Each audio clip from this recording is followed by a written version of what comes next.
Truck City is your old school mom and pop style dealership that's family owned and operated. We specialize in 4-wheel drive trucks, but don't worry, we have cars and SUVs too. Looking to sell your vehicle? Bring it by Ellis Autoplex, where we pay fair market value and we cut you a check on the spot. Need your vehicle service or repair? We can handle that too. Shop us online or set your appointment at ellisautoplex.com. That's ellisautoplex.com. In farming, timing matters. Plant too early and you're in trouble. Wait too long, you miss the season. Guys, it's the same thing with proposing. Now is the time. It's Juniker Jewelry's annual Bridal and Wedding Ring Show, March 20th through April 4th. I'm John Ravenstein, third generation in 50 years here at Juniker's. And I'm Corey Ravenstein, fourth generation.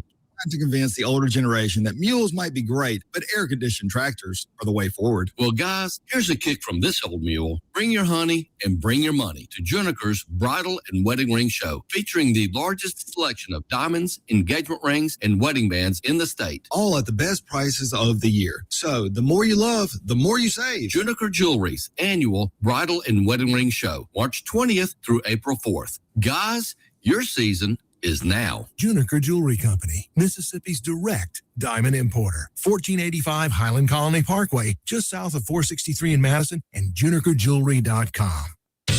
Got electrical problems? Marty Cowden and Cowden Electric are here for you. Cowden Electric is your trusted electrician, serving the Jackson area for 3 decades. Electrical repair, service, and home rewiring are just the start of what Cowden Electric can do. Cowden Electric also installs generators to keep your power going when everyone else's lights are out. Plus, LED lighting, remodels, new construction, no job is too small. Visit CowdenElectric.com today to see all that they do. Cowden Electric, powering your home and business. Ladies, tired of running on empty, sleepless nights, mood swings, stubborn weight, skin that has lost its glow? It is not just getting older. It is your body begging for help. Hey, y'all, I'm Morgan at Women's Wellness of Mississippi. At Women's Wellness of Mississippi, we bring it all together. Hormone therapy, medical weight loss, and the latest, greatest aesthetic treatments like facials, lasers, Botox, and so much more. This is where wellness and beauty meet so that you can feel amazing inside and out. At Women's Wellness of Mississippi, the best version of you is waiting right around the corner. Broadcasting live from the Men's Health and Women's Wellness of Mississippi studios. This is the Clay Edwards Show. Welcome back into the Clay Edwards Show here live on 1039 WYAB, streaming worldwide on the Mazda Jackson live stream. We do have it up and running. Not quite sure what I was doing wrong. I think I was trying to send it to TikTok, and we are unallowed to send to TikTok. So we will not be using TikTok anymore as a live stream platform. My language and the things I like to say and do and get away with are not allowed on the TikTok. So we will not be streaming the TikTok. However, we have picked up Kick and Twitch, as well as we are on Instagram, Facebook, YouTube, X, Rumble. We're everywhere. If you miss it live, you can find the clips. I always just recommend going and watching it on YouTube, but to each their own. Real quick, we got Scott Gilbert queued up. We're about to get him in here. Before we get started, Men's Health in Mississippi. Text Clay, 601-800-5130. 601-800-5130 for your complimentary testosterone screening today. Can't go wrong there. All right, man. Let me pull Scott in here. Hey, Scott, you there? I'm here, man. Hey, man, sorry, I had a little, I want to call it a technical issue. I had a user issue in myself. Not quite sure what I was doing wrong this morning, but I couldn't get my live stream up and going. I had to close out my window and kind of just restart the whole thing. So I appreciate you getting up and joining us today. Man, so you had a pretty big weekend. I'm sure, well, you had a big Friday, which I'm sure just led to a big weekend. First off, congratulations on the huge win. Always a big win anytime anybody beats the federal government in trial. What do they got, about a 95% win percentage on trials? If you count the guilty pleas, yeah. No, that they do well. And that's by design, you know. So yeah, they normally win. Yeah, well, look, congrats. I bet Ted had his best night's sleep in 4 or 5 years, but his family did too. And man, that's a terrible thing to have to go through, you know, when you're innocent. Well, it's that's sort of the harder part of my job. You know, America's unique in the fact that a criminal defendant, when they're acquitted, just sort of has to go back to their life. In England and a lot of other developed countries in the world, there's actually a system in place where acquitted defendants get reimbursed, at least in part, for what they've had to pay out for legal defense and things like that. So it can be particularly harsh if and when somebody's acquitted. They sort of have to pick up the pieces and start over. But look, he'll be fine. He's an energetic guy, and I'm sure he'll find something to do to support his family in a less controversial way. You and I are both wrestling fans, and I teased you a little last night that I was going to hit you with a little, kind of start things off on a lighter note, hit you with a little wrestling question. Now, I mean, you don't have to confirm or deny, but I know we got a lot of wrestling fans in here this morning. Could we potentially see a Ted Jr. run in at WrestleMania between Cody Rhodes and Randy Orton? That's a great question.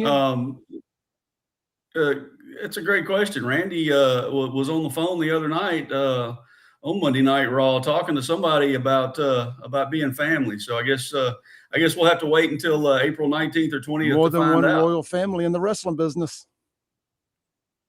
I think that's what he said. Look, all joking aside, I listen to Busted Open Radio on XM, the wrestling channel, a good bit. And a lot of the callers there kept saying Ted Jr. I was like, man, I don't know. He's got that thing going on, but boom, the not guilty's come down. He's free. The schedule is available. The schedule's open. I'm just saying. I'd love to see it. I'm trying to will this into existence is what's going on there. All right, man. So look, anyway, I couldn't be happier for the guy, what that family's been through to get on the other side of this. So look, man, so I was looking at this stuff. So they got 13 different accusations against him. And I was blown away when I saw that they were talking about potentially up to 185 years in prison for this stuff. Man, I just can't imagine the weight of that on somebody. Tell us how you got this win, brother. Well, trying cases is 100% about how you communicate with a jury. And so, when I was still a law student, had the opportunity to work for the DA's office in Rankin County for the entire 3 years I was in law school. And, my first mentor is a guy named Mark Ray, who's probably tried 500 cases in his career. And Mark taught me right out of the gate that the way you approach this is you start at the end and then you work back to the beginning. So you start with the result that you want from the jury, and then you build your case backwards to the beginning. So you've got a path to get to the results you're looking for. And so, I was always curious about why it was that, the indictment alleged that he did no work at all. Because when we got the discovery and of course, in talking to him even before he was indicted, it was pretty clear to me that he stayed pretty busy. He did a lot of stuff. He was there all the time. He was on the road all the time, and he was doing a lot of things all the time. And all the things that we saw were things that were certainly beneficial to the mission of what they were calling Families First at the time. And that's, an important aspect of the case as well. But, the part I was obviously concerned about were the contracts and the language in the contracts. But as we dug more into the evidence and realized that, most of these contracts, if not all of them, were drafted by state government employed lawyers. And so we felt like it would be difficult for the jury to look at the volume of work that he had done and then recognize all of the players that were involved that were presumptively trustworthy. We thought they'd have a hard time finding him guilty under those circumstances. Wow. And so that's sort of the route we took. We ignored all of the salaciousness and all of the innuendo and, all of the sort of appeals to emotion that were present in the prosecution's case. And we just stayed focused on what we thought really mattered. Well, I was having conversations with people, and this has always been the thing when this whole thing first came out. And I'll tell people all the time, there's things that I just say are above my pay grade. And I try to just kind of let play out. A lot of people have been on me, Clay, why ain't you been talking about the DiBiase trial? Why ain't you been talking about the DiBiase trial? Because don't know that I 100% understand all the nuts and bolts of it. And I'd rather just not talk than sound stupid. And a lot of people should try that.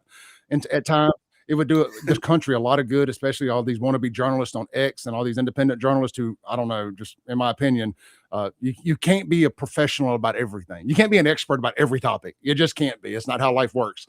But so I try not to be an expert on every topic. But from day one, when this whole thing went down, I just thought to myself, Scott, I was like, it's just like with Brett Favre. I said, man, he got paid by the state of Mississippi, not by a third party vendor here.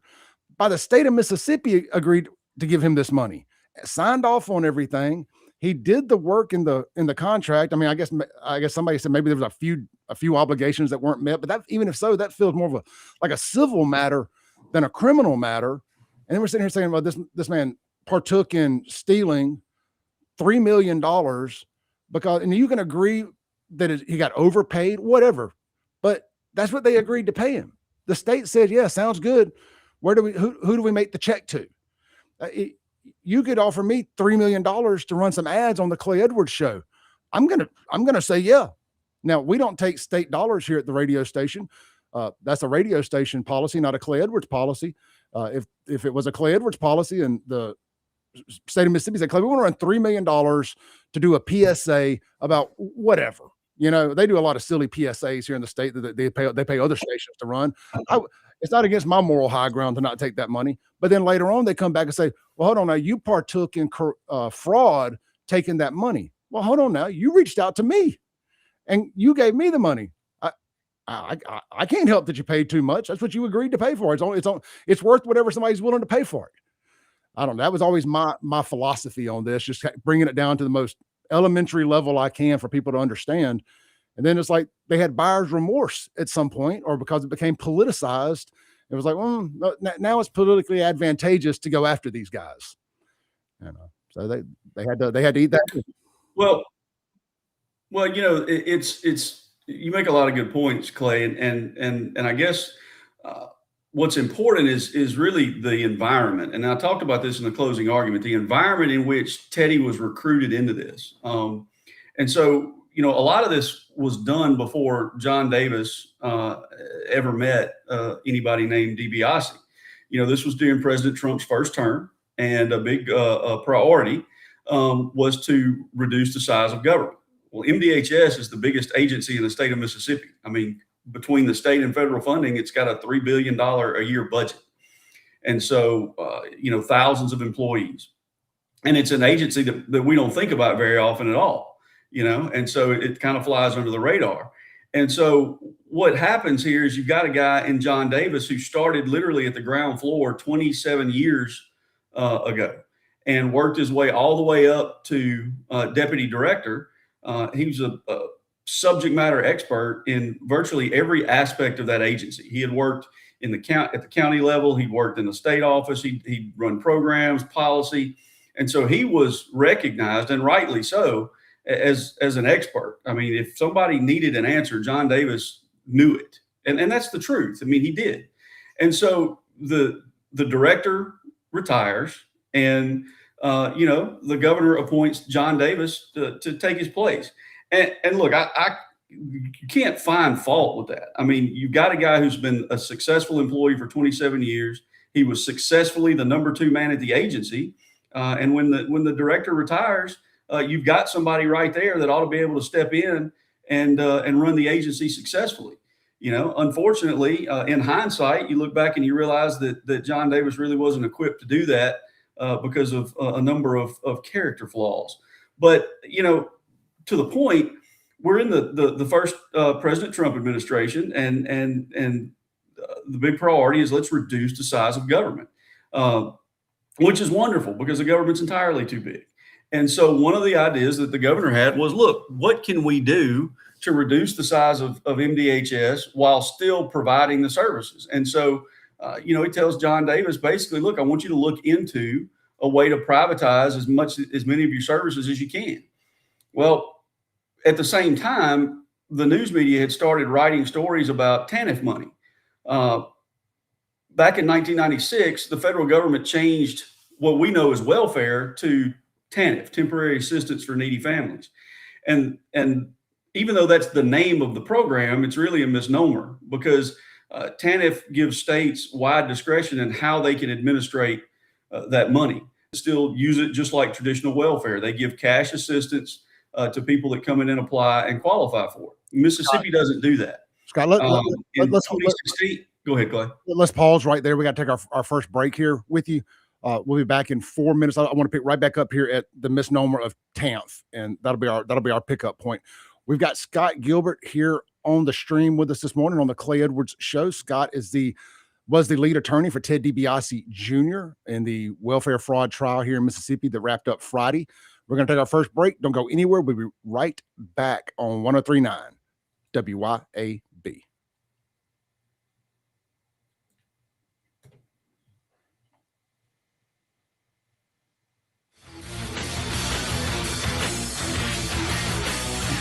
Keep it tuned here to 103.9 WYAB.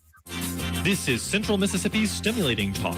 103.9 WYAB. Pocahontas, Jackson. Acme Pizza and Daiquiris is leveling up. A whole new Acme Pizza and Daiquiris is now open at the Reservoir at Beethoven's Boardwalk in Ridgeland, right next door to Cock of the Walk. And the new Acme Pizza and Daiquiris will have all of your old favorites too, like the Acme Dynamite Balls and Garlic Knots, and the best specialty pizzas ever, like the Pig, the Sergeant Pepperoni, the Serpent Turf, and lots more. Come to the all-new Acme Pizza and Daiquiris location on the Res in Ridgeland, next door to Cock of the Walk. For decades, you've known the name Martin's for good times, great food, and the best live music. Now that's happening at 2 locations, downtown Jackson and Livingston. Check the websites, martinslivingstonms.com and martinsdowntownjxn.com for the many special events and live music lineups. You can chill with friends on the big patio at the Livingston location and enjoy the blue plate lunches and nightly drink specials. Martin's, downtown and Livingston. Hi, Kim Wade here. Are you craving a home-cooked meal without the hassle? Come over to McBee's Bar and Grill in Ridgeland for their Blue Plate lunch specials. Served up every weekday, at McBee's, it's a different entree every day. Chicken spaghetti on Mondays, beef tip Tuesday, pork chop Wednesday, spaghetti Thursday, and catfish Fridays. And McBee's Blue Plate lunch comes with 2 classic Southern sides and cornbread or a roll. McBee's specials are served every weekday from 11 to 2. McBee's, buzzing the Reds since 1982. When leaks, clogs, or cold showers slow you down, call on Anglin Plumbing, the plumbing experts who get the job done right the first time. Leaky faucet, sink, or toilet? Need a water heater installed? Call on Anglin Plumbing. You can always trust Anglin's reliable and hardworking technicians. Don't let plumbing headaches ruin your day. Call on Anglin Plumbing Service to get it fixed. And you can be a part of the team. Anglin Plumbing is now hiring. Learn more about Anglin Plumbing at anglinplumbing.com. Get ready, Mississippi. You're invited to Cameron's Garage, Claws and Clovers on Saturday, March 28th. Kick things off with brunch from 10 to 2. Then stick around as the crawfish boil starts at 2 p.m. Fresh, hot, and full of flavor. And that's not all. Live music from Burnham Road. So bring your crew and get ready to party. Great food, cold drinks, live music, and St. Patty's vibes all day long. Cameron's Garage, where the party never stops. Cover starts at 6. Don't miss it. When it's time to get serious about work-ready equipment, come see me, Noah Sullivan, at H&H Chief Sales in Carthage. From rugged Big Tex trailers to durable CM and Legend X truck beds, H&H has what your truck needs to work harder and last longer. For the field, H&H carries reliable ag equipment from Salford, New Leader, and Chandler. Visit H&H Chief Sales in Carthage today or anytime at hhchiefsales.com. H&H, quality equipment, knowledgeable service, and solutions that work as hard as you do. Your pool should be something you enjoy, not something you fight with. Hi, I'm Darren with Elite Pools. At Elite Pools, we do more than just service. We take care of everything your pool needs, from your routine maintenance to your full repairs, upgrades, and even complete transformations. If your pool needs a little attention or a fresh start, then Elite Pools can bring it back to life. Visit Elite Pools online at elitepoolsms.com. That's elitepoolsms.com. Or give us a call. At Elite Pools, we keep you swimming. Looking to make technology work for your business instead of the other way around? Visit brentech.ms today. From reliable network infrastructure and wireless internet to cloud or on-premise backups, Brentech has solutions that keep your business connected, secure, and running smoothly. Don't let tech headaches slow you down. Discover how BrenTech can simplify and elevate your business at brentech.ms. That's brentech.ms. BrenTech, technology made easy. Broadcasting live from the Men's Health and Women's Wellness of Mississippi studio. This is the Clay Edwards Show.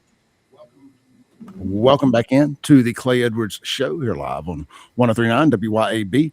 Real quick before we get back to Scott Gilbert, lead defense attorney for Ted DiBiase Jr. This segment brought to you by our friends over at Ellis Autoplex. You can check those guys out online at ellisautoplex.com or in person right there on Highway 471. Little Truck City, as we call it. They got one of the largest selections of pre-owned four-door, four-wheel drive pickups with a heavy emphasis on your F-150s. More so than just about any dealership in the state, I would say. They doesn't have a blue oval out on the front of it. And hey, maybe more than some of those. Heck, I would just about guarantee it. Anyhow, you can check them out online at ellisautoplex.com. Swing by, see them in person, Highway 471, Flowood, Mississippi. Of course, don't forget, they buy vehicles too. And over there on their website, you can get pre-approved. You can schedule an appointment, or you can just show up and tell them Clay Edwards sent you. That's Ellis Autoplex. And hey, by the way, speaking of them, if you want to text in the show, you got any questions for Scott Gilbert or myself concerning this topic, or any questions you want me to ask Scott, should I say, shoot me a text, 769-241-1944, 769-241-1944. And of course, if you're watching on the Mazda Jackson live stream, you can drop your questions there, and anyone I feel appropriate will get asked to the attorney here. All right, Scott, appreciate you sitting on hold with me there. They got to pay the bills, as they say. Can you hear me? All right. So picking back up at the TANF situation, and the states kind of getting it and doing with it as they kind of wish. So I think that's where we left off at. Yeah. So I think the overarching point is that Mississippi had decided a long time ago that it was going to focus its efforts on programs for people to try and help people get off of entitlements and dependency on the government, things like that, as opposed to just giving out cash assistance. And so in 2016, we were able to show the jury that 10,000 plus people applied for TANF cash assistance to MDHS, and barely over 100 people actually were approved and received it. And so they really weren't using this money until John Davis became executive director, and the MDHS decided to take a swing at privatizing a lot of its services. There was a lot of news coverage around 2016 about how the state wasn't using its TANF money. TANF money comes from the federal government every year automatically. And if you don't spend it within 3 years of receiving it, you have to send it back. And there was a pretty significant amount of TANF money that wasn't being used year over year. And so go ahead. I was just saying, I bet so. If it had been sitting there kind of not being used, only 100 families have been approved for it. Should have been probably tens of millions of dollars sitting there. Right. And so listen, and there were other uses for it. I mean, there were a number of people that applied for sub-grants. There are some wonderful organizations, children's mental health organizations and other nonprofits out here that do phenomenal work that were grantees and received, some amount of TANF money every year over the course of time and do wonderful, wonderful work with it. But for the most part, the largest portion of it was going unused. And so it was a readily available pot of money, if you will, to try and facilitate this effort to privatize. Well, all of this happens before Teddy DiBiase ever comes into the picture. And so John Davis decides what he's going to do is he's going to stop giving TANF money out through MDHS directly to a multitude of different organizations. And he's just going to focus on two. And those are our two organizations, the Mississippi Community Education Center in Jackson and the Family Resource Center in Tupelo. And basically, he goes to these two organizations and tells their directors, instead of getting $1 million a year in TANF money, you're both going to get $20 million a year in TANF money. And, the Tupelo organization, you're going to be MDHS in the north, and the Jackson organization, you're going to be MDHS in the south. And those folks were overwhelmed. Essentially it was, okay, boss, what's the plan? And John Davis, and I'm paraphrasing, but basically he says, well, I just told you what the plan was. You're going to be MDHS for the north and you're going to be MDHS for the south. Go make it happen. And so it was a disaster from the get-go. And the way he handled it. The one in Jackson's the one that was ran by Nancy New? Yes. Okay. And so, it's a disaster from the get-go. You take these folks that are used to running these relatively smallish organizations, and you increase their size 20-fold overnight with no real direction whatsoever. And so, obviously they set about trying to do what they were directed to do. And so at some point, Teddy meets John Davis just through happenstance, essentially. And then John Davis offers Teddy the opportunity to do leadership training. And that's what Teddy was doing as a profession. He was an executive vice president for a major insurance company doing employee development and leadership training as a full-time job. And so that's really how it gets started. And in every instance, the evidence was just absolutely clear. Teddy never asked for an amount of money. Teddy never asked for a particular contract or an assignment. In every instance, it was John Davis approaching Teddy and saying, okay, we want this project done. I'd like you to do it. This is what we're going to pay for it. We'll have our lawyers draft the contracts. And so because the money's flowing down to these two nonprofits, the contracts are actually with these nonprofits. And so in every instance, you've got these contracts drafted by lawyers. Some of them, or if not all of them, are drafted by lawyers that actually work at MDHS. And so all of this stuff is reasonably, appears to Teddy like, well, look, all these lawyers are handling it. I don't need to get a lawyer to look at it. John Davis is the expert of experts. And so that's kind of how this starts, right? I mean, Teddy's solicited, he's offered an opportunity to do something that he's already doing for a really good amount of money, but an amount of money he didn't ask for or solicit. It was what was offered. And then he set about to try and do it. And what Teddy learned, which is what a lot of people learned who have absolutely no experience with the government, is that the best intentioned people will be chewed up and spit out by the government bureaucracy. And so a lot of that, is what we see here. And so that's sort of the genesis of it and how it starts. We've got an effort to privatize, to reduce the size of government. The execution was terrible. And then Teddy's, offered an opportunity that I think, to your point, I don't know that anybody would have turned down. And then realizes as he gets in that John Davis has got different ideas. And so that's the context that it happens in. And part of the government's theory of the case was that the privatization was part of the plan, the scheme.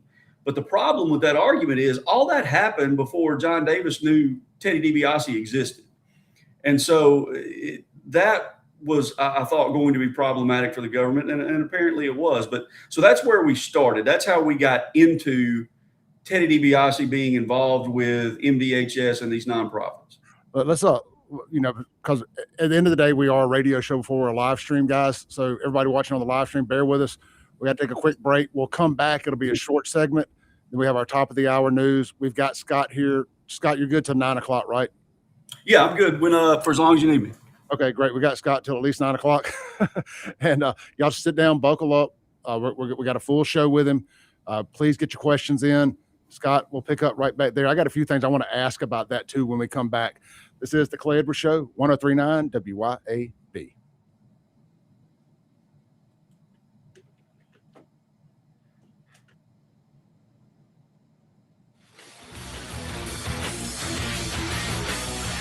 Keep it tuned here to 103.9 WYAB. When leaks, clogs, or cold showers slow you down, call on Anglin Plumbing, the plumbing experts who get the job done right the first time. Leaky faucet, sink, or toilet? Need a water heater installed? Call on Anglin Plumbing. You can always trust Anglin's reliable and hardworking technicians. Don't let plumbing headaches ruin your day. Call on Anglin Plumbing Service to get it fixed. And you can be a part of the team. Anglin Plumbing is now hiring. Learn more about Anglin Plumbing at anglinplumbing.com. It's road trip season again. Is your vehicle ready? Take your vehicle to Green's Tire and Auto on Ridgewood Road in Ridgeland to get it in tip-top shape before you head out of town. Don't get stranded while you're away from home. Preventative maintenance is their specialty at Green's Tire and Auto. And if your check engine light is already on, then Green's Tire and Auto can tell what's wrong and get it fixed. Before you start your road trip, take your car to Green's Tire and Auto, Ridgewood Road in Ridgeland. Your roof.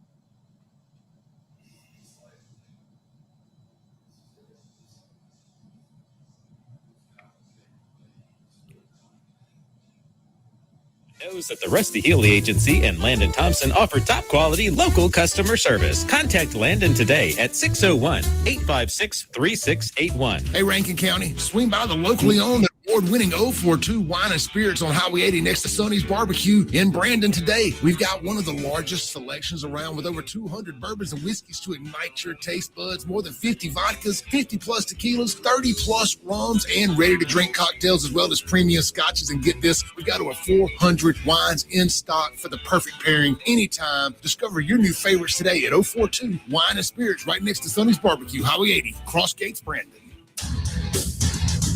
Grizz Nation, your Memphis Grizzlies tip off a 6-game homestand on Wednesday, March 25th, with a division showdown against the San Antonio Spurs. Tip-off is at 7 p.m. Don't miss this midweek matchup presented by Ortho South. Get the best seats today at grizzlies.com/tickets or at the FedEx Forum box office in Memphis.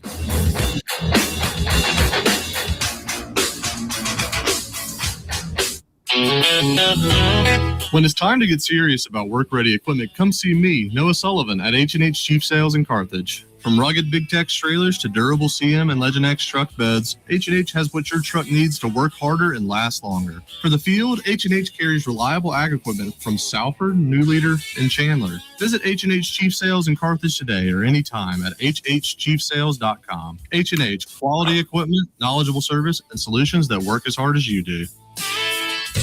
Got electrical problems? Marty Cowden and Cowden Electric are here for you. Cowden Electric is your trusted electrician, serving the Jackson area for 3 decades. Electrical repair, service, and home rewiring are just the start of what Cowden Electric can do. Cowden Electric also installs generators to keep your power going when everyone else's lights are out. Plus, LED lighting, remodels, new construction. No job is too small. Visit CowdenElectric.com today to see all that they do. Cowden Electric, powering your home and business. Broadcasting live from the Men's Health and Women's Wellness of Mississippi studio. This is the Clay. Welcome back into the Clay Edwards Show.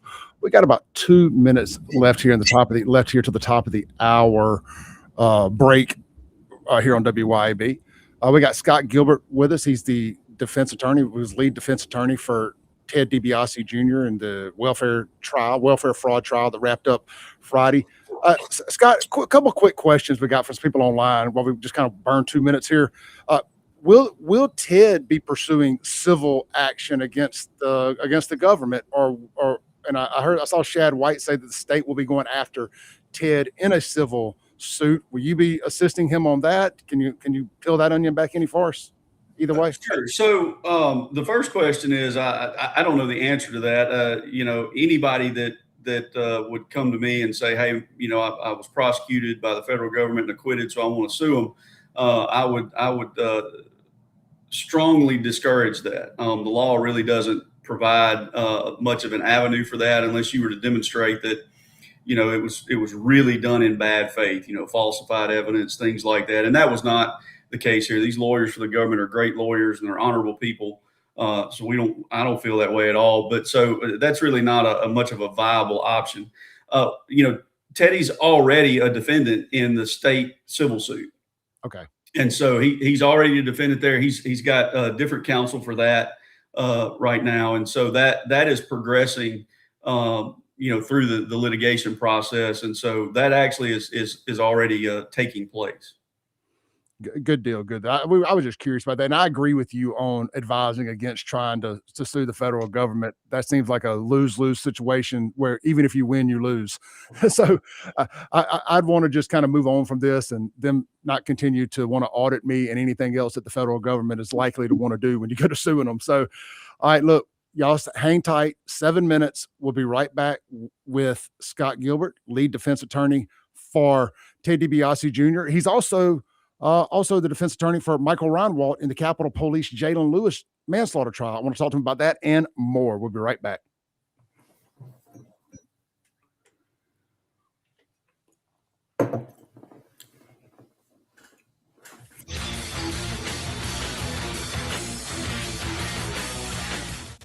This is Central Mississippi's Stimulating Talk. 1039 WYAB, Pocahontas, Jackson.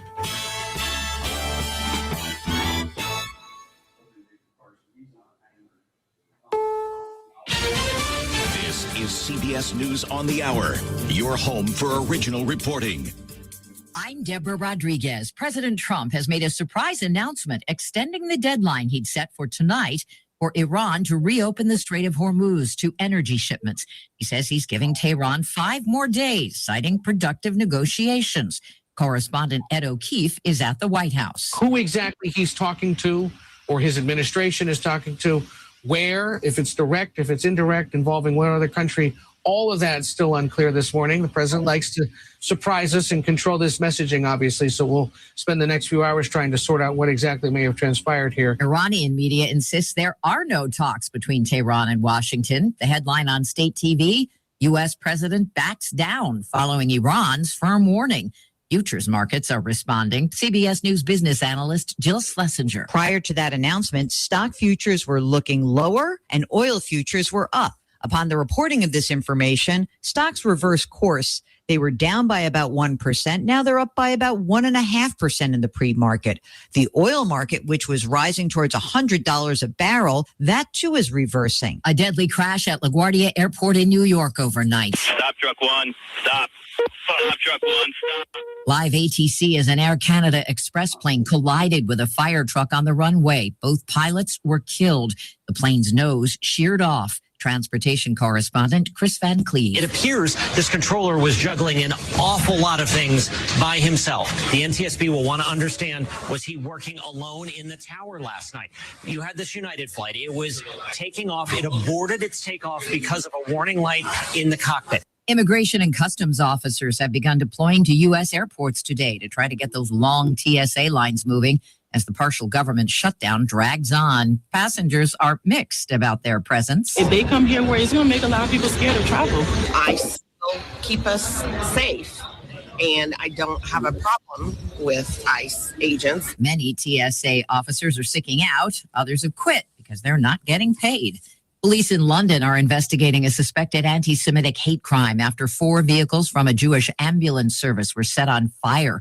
Multiple oxygen cylinders inside exploded. Prime Minister Keir Starmer. My thoughts, I think all of our thoughts will be with those in the vicinity, the residents who are understandably very concerned. Anti-Semitism has no place in our society. Windows in buildings nearby shattered. No one was injured. Dow futures up 949 right now. This is CBS News. Every Sunday, moderator Margaret Brennan goes face-to-face with top leaders to make you better informed. Face the Nation, Sunday on CBS and streaming on Paramount. Carpal tunnel syndrome, heart failure that doesn't improve with common medicines. These are some signs and symptoms associated with ATTR-CM, or the cardiomyopathy of ATTR amyloidosis, a serious heart condition with symptoms that get worse over time. Amvuttra, vutrisiran, is a prescription medicine given by a healthcare provider that treats ATTR-CM in adults to reduce heart-related death, hospital stays, and urgent visits. In a clinical study, Amvuttra was proven to help people live longer and have fewer heart-related hospital stays and urgent visits over 3 years compared to placebo. Amvuttra lowers the amount of vitamin A in your blood, which can affect vision. Other side effects include pain in the arms or legs, pain in the joints, and shortness of breath. These are not all the possible side effects of Amvuttra. For prescribing information, call 1-833-256-2748 or learn more at amvuttra.com. Ask your doctor about Amvuttra for ATTR. Local news and weather brought to you by Mississippi Energy Services. We're your fast, affordable, and friendly generator service company. msenergy.us. msenergy.us. The man killed in a shooting at a Jackson bar. Today, mostly sunny and 79. A little cooler than this weekend and a little less humid. Tonight, the low is 55. It's partly cloudy. Tuesday, it's partly sunny and 79. No rain expected this week. More on that in just a minute. With news on 103.9 WYAB, I'm Chris Davis. The man killed at Last Call Sports Bar about 2:30 Sunday morning has been ID'd as 24-year-old Joshua Butler. Jackson police say that went down during a fight at the bar, which is on Ridgewood Road. They say after the shooting, Butler was put in a private vehicle and taken to the hospital, but died there. No arrest has been announced. A person was hit and killed last night in Jackson, apparently by several vehicles. Police say that happened on Robinson Street at Kenmore Drive about 8:15. Police say they got there and found the victim already unresponsive. So far, he's been ID'd only as a black male. Police haven't said exactly how that happened. Gas passed the $3.50 mark and is now at $3.52 on average in Mississippi, says Gas Buddy. The cheapest you'll find it in the Jackson Metro is at a station in Flowood, selling it for $3.27. All of central Mississippi is in a drought, and the weather this week will only make that worse, says the Weather Service. No rain is expected this week, and you may not actually get any appreciable rainfall until early April, say forecasters. A man who called in a bomb threat from a phone at the Silver Star Hotel back in 2022 has pleaded guilty.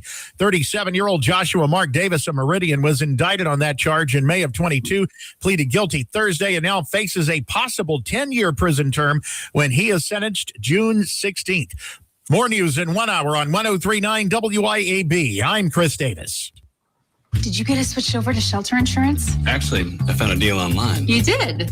Does your deal come with award-winning customer service?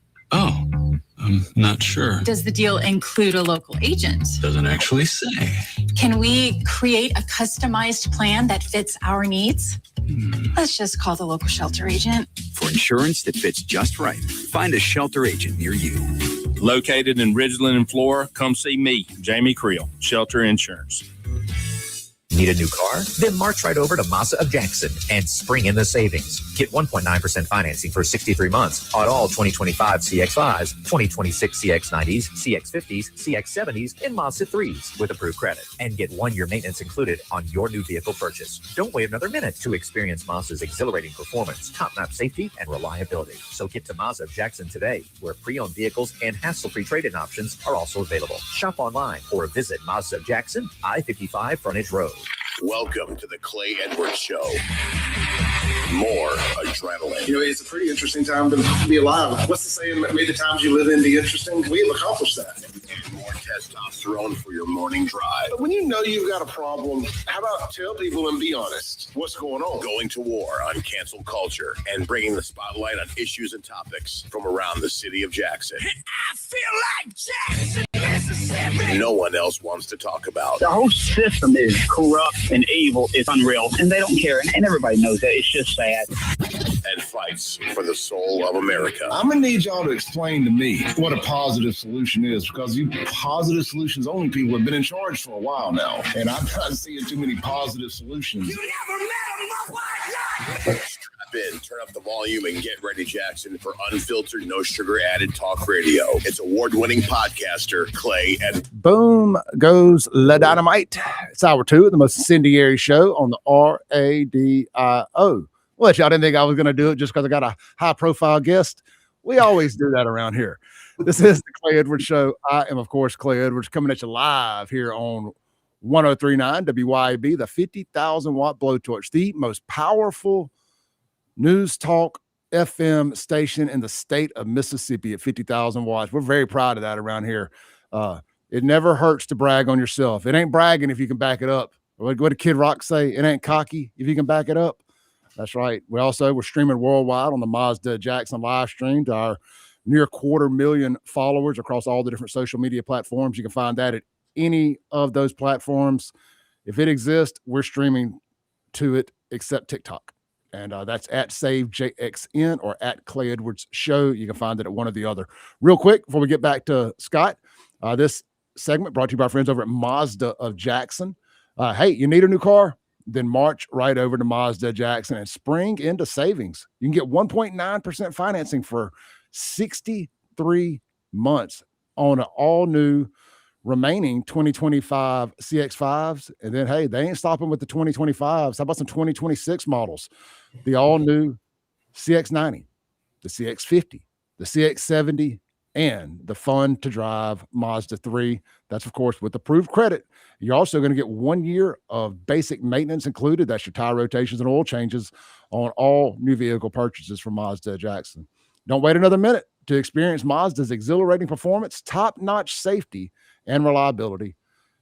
Swing by, check them out today, MazdaJackson.com, or in person at Mazda Jackson, Briarwood and 55. You know where it is, right over there by Electric City, Cowboy Maloney's Electric City. You're very familiar with the area. You drive down 55 in Jackson. It's right there. All right, man, let's get back to Scott Gilbert, lead defense attorney for Ted DiBiase Jr. Scott, let's try to pick back up at the most realistic place we left off here. We were talking about the grant blocks and how North Mississippi became Department of Human Services North, and Nancy New became Department of Human Services Central, I guess. And they started kind of doling this money out, and Ted got recruited in and paid handsomely for what he was doing. And I think that's about where we left off. Or if you remember somewhere different, feel free to pick up. No, that's about right. And just as a very brief aside, talking about the amount of money, I mean, it is, $2.9 million is a shocking amount of money to people like you and I, right? I mean, it just is. But you have to, again, context matters, right? And so everybody knows that Teddy was a main event WWE wrestler, and that pays very well. And, Teddy grew up with it, right? Teddy grew up with his dad being gone all the time. And so he knew what that was like. And Teddy was on the road 300 days a year when he was wrestling. And, he's got he had one child at the time and a wife at home. And so Teddy's contract comes up for renewal, and he's offered an extremely lucrative contract to re-sign with WWE. And he turns it down. He turns it down to go home and be a dad. Look, Teddy loves his dad. His dad's his hero, but Teddy wanted to do something different for his family. He wanted to be a husband and a father. And so he walked away from a lot of money to come home. And so, when one of the theories of the case is that this is based in greed, you want to take a step back and look at who is this person and how have they lived the larger part of their life, and so Teddy had walked away from that, something that he was very good at and could have continued to do, to try and be a father and a husband. And, Teddy is a celebrity. Now, the example I gave to the jury was, you may not know who Teddy DiBiase is.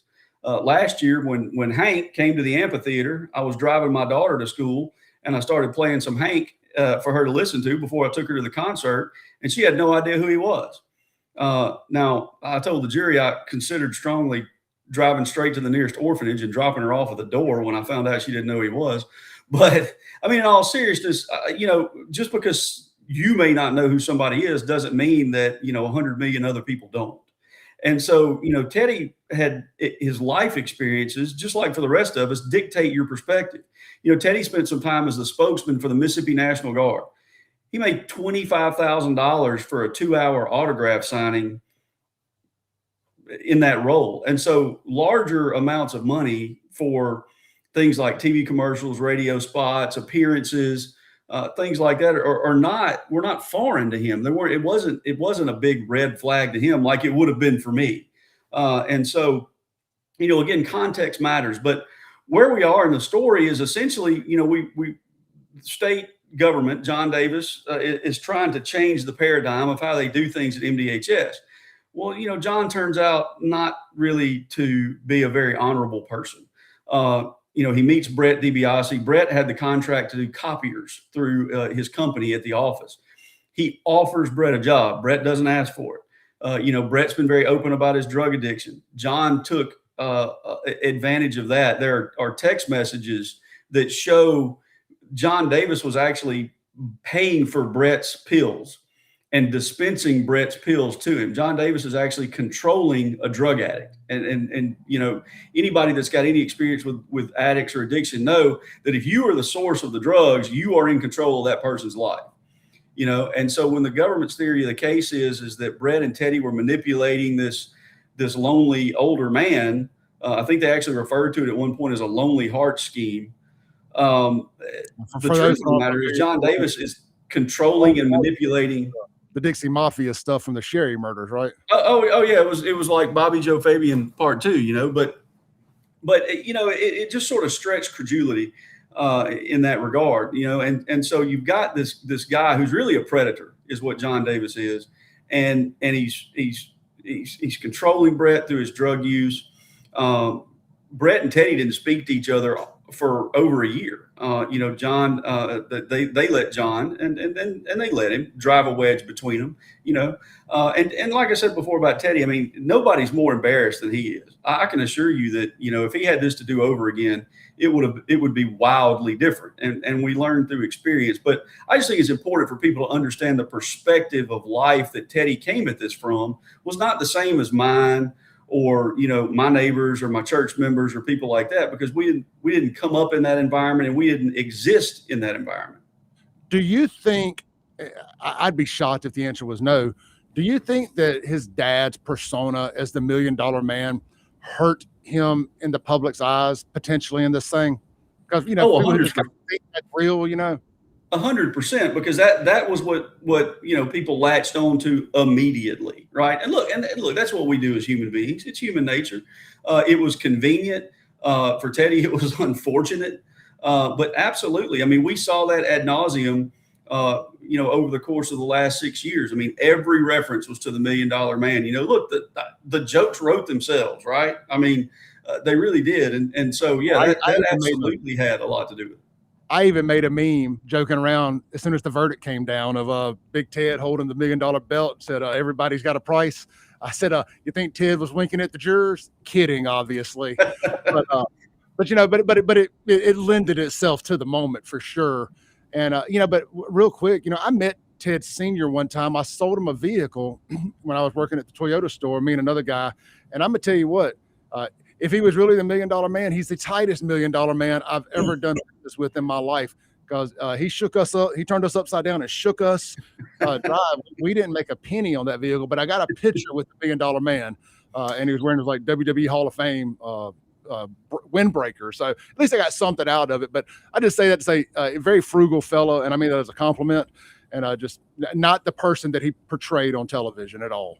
No, listen, I'll let the cat out of the bag, right? I mean, you know, that's a character, it's a persona, and you know, if you're going to get a character, that's a good one to have assigned to you, because, you know, for a period of time when you and I were much younger and watching wrestling, you know, WWE really leaned into that. I mean, they would have, at their expense, not his, they would have him riding around in limousines out just in the general public. You know, they would give him cash to flash around and things like that. But no, you know, in Ted Sr.'s day and time, the pay was much less lucrative. I mean, to go from the territory system in the 70s and 80s, like he did, to getting to be paid to live the gimmick of the $1 Million Man in the late 80s, early 90s, jackpot. That's exactly right. I mean, so, you know, you got a little extra benefit out of that, but none of that was his, you know. And I mean, Ted Sr., you know, it's a blast to listen to him tell wrestling stories, but, you know, these guys were all crammed into small cars or little vans and driving all over the place and living a fairly austere life, you know, over that course of time. But yeah, I definitely think that was something that was low hanging fruit, and it was something easy to take a swing at, you know, over the course of the last 6 years. Were you surprised with the verdict? I mean, I know as a competitor and a lawyer, I'm sure you expected to win, but what I mean by were you surprised? I was really shocked, and more so than anything because of the negative media coverage. And I have not seen in the last 5 years a case get as much negative media coverage for the defendant as, say, something like Donald Trump has been through. That's the only other cross comparison I can find that where it's just 90+% negative media coverage about the man. And that's why I thought it was going to be really hard for him to get a an untainted jury in this thing. And I brought that up in my initial reaction video. I was really surprised that we were able to get a jury that could listen to the facts. And I think that speaks volumes to what you were able to, you and your team were able to do in court to explain to them that this is not a broken law, but it's more so a broken system. So kudos to that. But were you surprised at all? And did you have those same thoughts? What's your take on that? Well, any lawyer that litigates will tell you, you never know what a jury's going to do. But in one sense, I was not surprised. Because look, I've been trying cases for 20 years, and the jury system works. I've tried 33, 34 jury trials, and I cannot remember a time that the jury didn't get it right based on the evidence they saw and the instructions on the law they were given. And I've had juries of all, and look, and that includes the one or two times that I lost. And so, I have seen juries of all different makeups, age, race, gender, education level, and they always perform the same way. You got to remember what it is to be a juror, right? And again, that's a lot of your preparation for trial is you always are focused on the audience that you're talking to. When you get picked to be on a jury, you're pulled out of your everyday life. It's froze up on us there. You still there? We'll let Scott work through that. We're at our break here. If Scott, if you come back, we're going to break real quick anyway. We're going to pick back up at the jury selection of this. Y'all don't go anywhere. This is the Clay Edwards Show, 103.9 WYB. Don't forget, get by McBee's Bar and Grill today, Ridgeland, Mississippi, and check out the chicken spaghetti. That is the blue plate special of the day, and it's one of my favorites. And real quick, Scott, we're going to go to break real quick, and we'll be right back with you, brother. All right, so we got Scott coming back. Y'all don't go anywhere. This is the Clay Edwards Show, brought to you by the chicken spaghetti blue plate special of the day, McBee's Bar and Grill. If that don't work for you, hamburger steak, grilled chicken breast, or hand battered country fried steak are also options, plus the full menus available. Don't go anywhere. I'll be right back.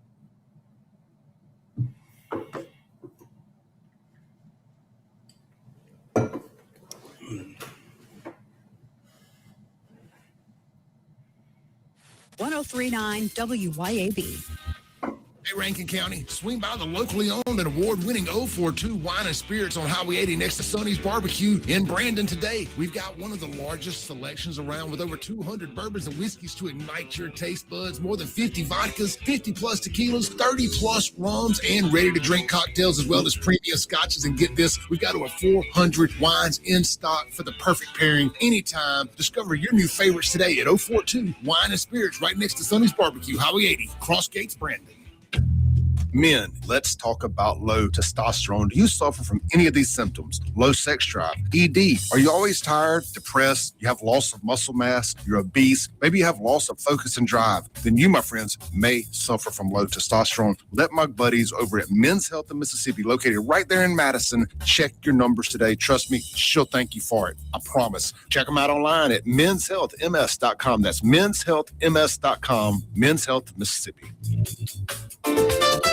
Looking for the perfect spot to unwind with friends and family? El Patrio Mexican Restaurant is calling your name. With locations in Flowood and Cross Gates, Brandon, El Patrio is the cozy, family-owned gym where great food meets great times. Enjoy El Patrio's signature margaritas and happy hour specials that keep their customers coming back for more. Indulge in their authentic Mexican dishes prepared with love and served in a warm, family-friendly atmosphere. Come to El Patrio and taste the traditions. El Patrio, where family, flavor, and fun come together. Hey guys, this is Casey Ellis with Ellis Autoplex, located on Highway 471 in Brandon. Ellis Autoplex is Little Truck City, is your old school mom and pop style dealership that's family owned and operated. We specialize in 4-wheel drive trucks, but don't worry, we have cars and SUVs too. Looking to sell your vehicle? Bring it by Ellis Autoplex, where we pay fair market value and we cut you a check on the spot. Need your vehicle service or repair? We can handle that too. Shop us online or set your appointment at ellisautoplex.com. That's ellisautoplex.com. For over 15 years, A1 Gear and Auto has been your hometown specialist for your auto repair and maintenance needs. From brake repair to placement to radiators, engines, starters, alternators, heat, and AC water pumps, and more, A1 will get your vehicle back up and running and on the road and in a timely manner. A1 is one of the only shops in the metro that specializes in rear differentials, rear ends, and rings and pinions. Call today to set up an appointment, or if you got questions, at 601-939-1060. A1 Gear and Auto, your hometown vehicle specialist. Got electrical problems? Marty Cowden and Cowden Electric are here for you. Cowden Electric is your trusted electrician serving the Jackson area for 3 decades. Electrical repair, service, and home rewiring are just the start of what Cowden Electric can do. Cowden Electric also installs generators to keep your power going when everyone else's lights are out. Plus, LED lighting, remodels, new construction, no job is too small. Visit CowdenElectric.com today to see all that they do. Cowden Electric, powering your home and business. Ladies, tired of running on empty, sleepless nights, mood swings, stubborn weight, skin that has lost its glow? It is not just getting older. It is your body begging for help. Hey, y'all, I'm Morgan at Women's Wellness of Mississippi. At Women's Wellness of Mississippi, we bring it all together. Hormone therapy, medical weight loss, and the latest, greatest aesthetic treatments like facials, lasers, Botox, and so much more. This is where wellness and beauty meet so that you can feel amazing inside and out. At Women's Wellness of Mississippi, the best version of you is waiting right around the corner. Broadcasting live from the Men's Health and Women's Wellness of Mississippi studios. This is the Clay Edwards. Welcome back into the Clay Edwards Show. Let's go right back here to Scott Gilbert, lead attorney for Ted DiBiase Jr. during the Mississippi welfare fraud trial. Scott, so I guess kind of picking up a little bit here, man, I want to kind of shift gears after this segment a little bit and get into the Capitol Police stuff as well. What do you think won this thing? Is it just showing the jury that Ted didn't do anything wrong? I'm not to be Captain Obvious here, but just that Ted didn't do anything wrong, that he did what the contract applied to him. What do you think sealed this deal for you? Well, look, there was this was a chaotic environment. And so a lot of the work Teddy didn't match up with the strict language of the contracts. But what we were able to show the jury is that Nancy New and Christy Webb were always aware of what John Davis had Teddy doing. John Davis was the boss. I mean, the text messages from Christy and Nancy to John, they referred to him as boss. I mean, that's just, whether it was the legally correct, that was the reality. And so there was always communication between John Davis and the two ladies about, look, Teddy's doing this, Teddy's doing that. And they always acquiesced. They always said, great, we love it. Teddy's great. It's fantastic. This is a guy that never got negative feedback. And so if we're talking about a contract, what you've got here, people can agree to amend a contract. If you're a party to a contract with somebody, you can agree to amend it, and you don't have to do it in writing. Now, that's not legal advice, but if you're you can verbally amend a contract. And so, when hey, I know we agreed to this, we're going to do this. Are you cool with that?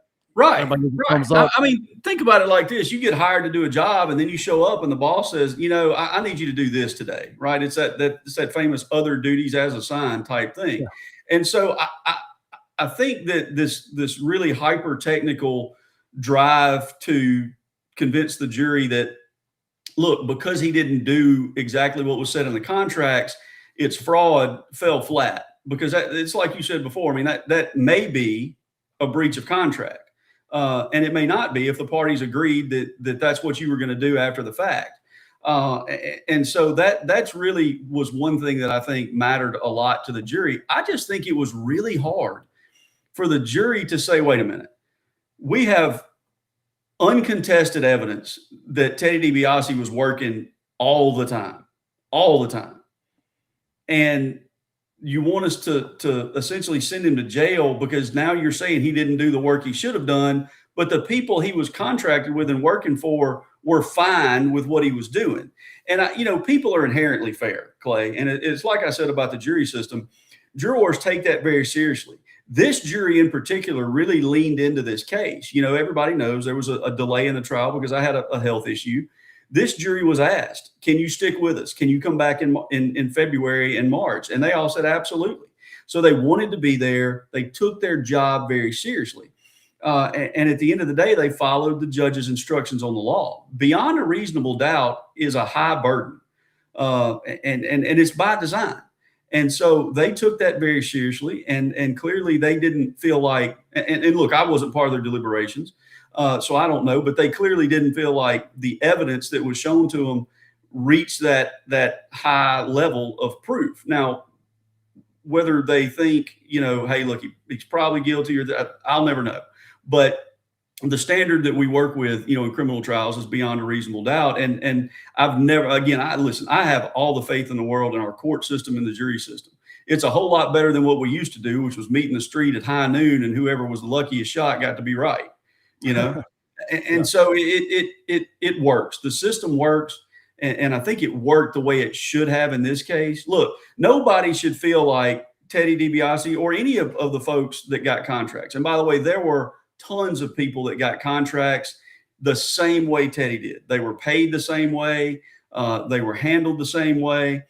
So he was not alone in all that. And none of those other people,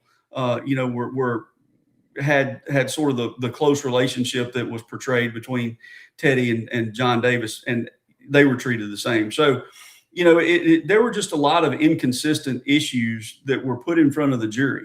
And I think the focus for the prosecution was more on kind of shock and awe and an appeal to just sort of people's moral compass. But juries really do take the rules on the law seriously. And the judge in this case did a great job of handling the jury, of instructing the jury. And they did what I thought they should have done. So in that regard, I wasn't surprised. Now, when I'm sitting on one side of the courtroom with my law partner, younger lawyer law partner, who is the brains of the operation, by the way, Sidney Lampton, and on the other side of the room, there's 4 stud lawyers from DOJ. And again, these are great lawyers and great people, but they've got 4 lawyers, 3 paralegals, and 6 federal agents in the courthouse. I joked at one point I was afraid the building might tip over in their direction. That's where you start to really feel the weight of it. And like you said, the government wins a lot, and so in that regard, it's a relief, and you are a little surprised. But I thought if the jury followed the law and followed the facts, they would reach this conclusion. Well, again, I've been pulling for him from day one, just because, and I've never met him. Like I met his dad once. We got some mutual friends. Never met Ted or Brett, to the best of my knowledge. I think I was at Hines the same time Brett was back in the 90s, maybe. I remember something to that extent, possibly, but neither here nor there. Just what I saw on the surface, it never resonated with me that he did anything wrong. And not to just randomly bring up people's names here, but another person that I thought got whose name got drugged through it and all this. I thought Paul Lacoste got a bad rep out of this deal. I think Brett Favre is probably doing a victory lap around his farm down there in South Mississippi right about now. A lot of people's name got drugged through the mud, and I just looked at it all kind of the same way. It's like they got these contracts from the state. You can argue if they did or didn't do everything they were supposed to do in the contracts, word for word, but nobody ripped anybody off. The state offered these, they accepted it. And I guess having owned businesses and doing what I do for a living, and being in sales for a long time, I just see it through a different lens. And I just never thought that they were guilty. And I'm glad you mentioned about the quality of the prosecution. I've heard great things about those guys. I want to make sure I'm not being negative on them. I think they put forth the best case they could with the evidence and whatnot that they had. And they're not the investigators. They're not the ones that went out and decided we want to prosecute Ted. They're the guys that got to sign this case, and they got a job to do. And I think they did that to the best of their ability. I just think I'm with you. I think the jury, and again, to my surprise, based on the media coverage, did the right thing.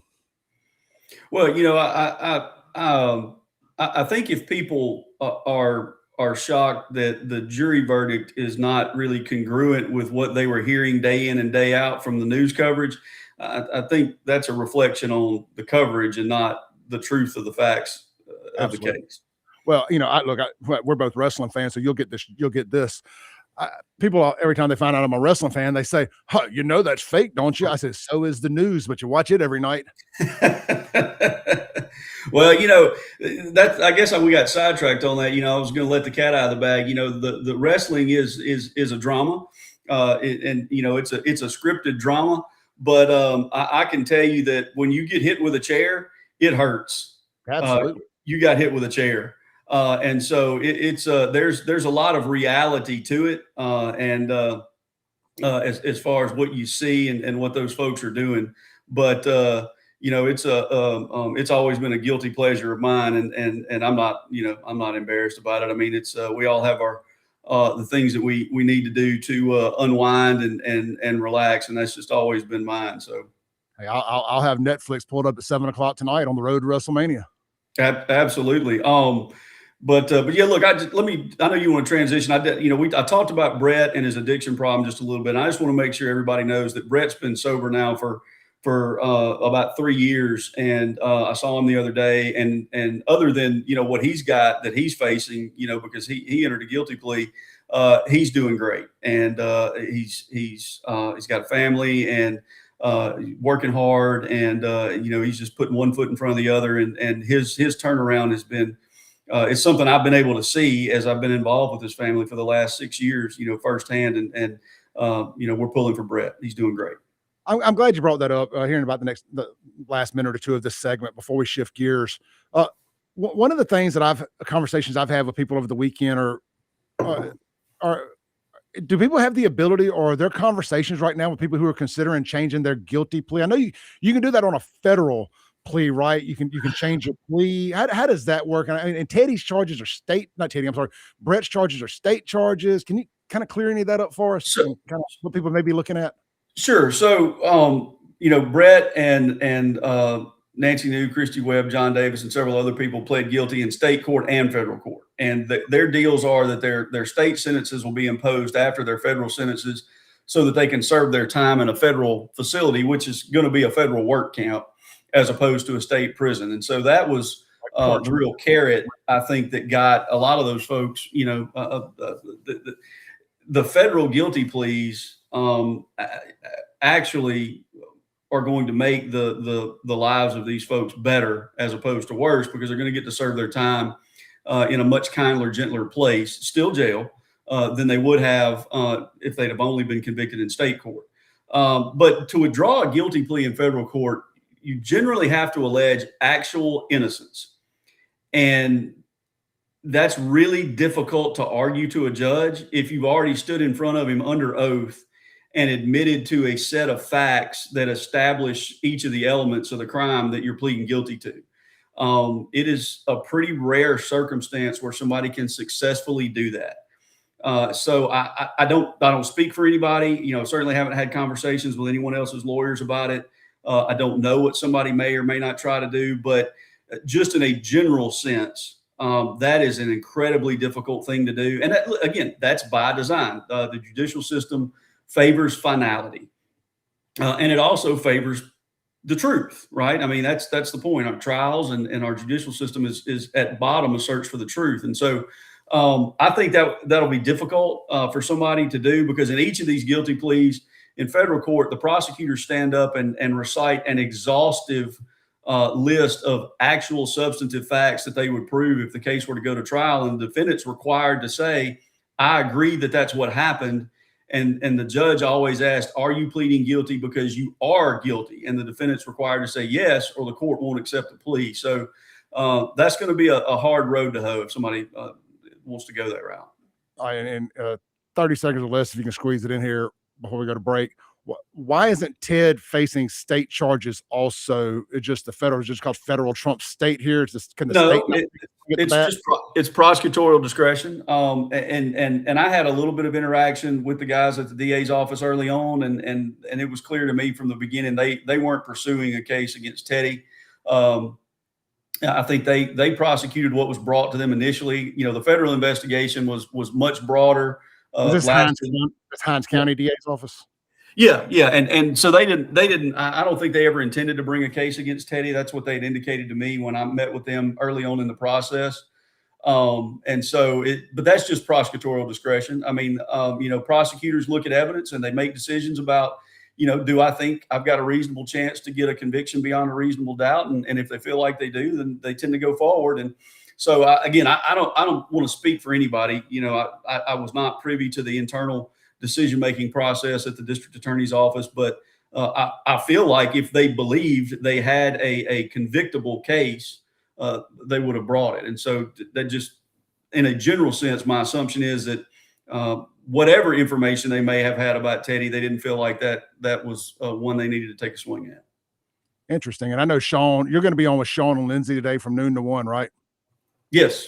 All right, right on 103.9 WYAB for anybody that wants to listen to that. And Sean, with his 10 plus years as a assistant district attorney in Jackson and his current role as a criminal defense attorney, he's going to get into a lot more legal questions with Scott. But I know some of the questions, and I don't want to ruin that for Sean. So I just recommend y'all tune in, and they're going to peel the legal onion back a little bit more than say I am on my show. But I like to look at it from the everyman's perspective here. So that's why I ask the questions I do.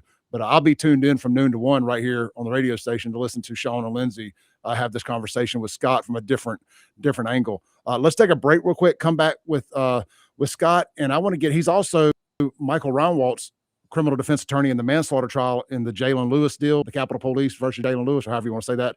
And I got some questions about that. Those trials have all been kind of merged together as of late last week, and kind of what he sees moving forward there. Don't go anywhere. This is the Clay Edwards Show. We'll be right back. 103.9 WYAB.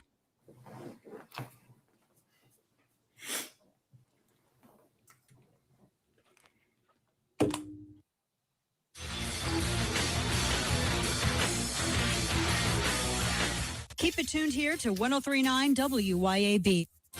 This is Central Mississippi's Stimulating Talk. 103.9 WYAB, Pocahontas, Jackson.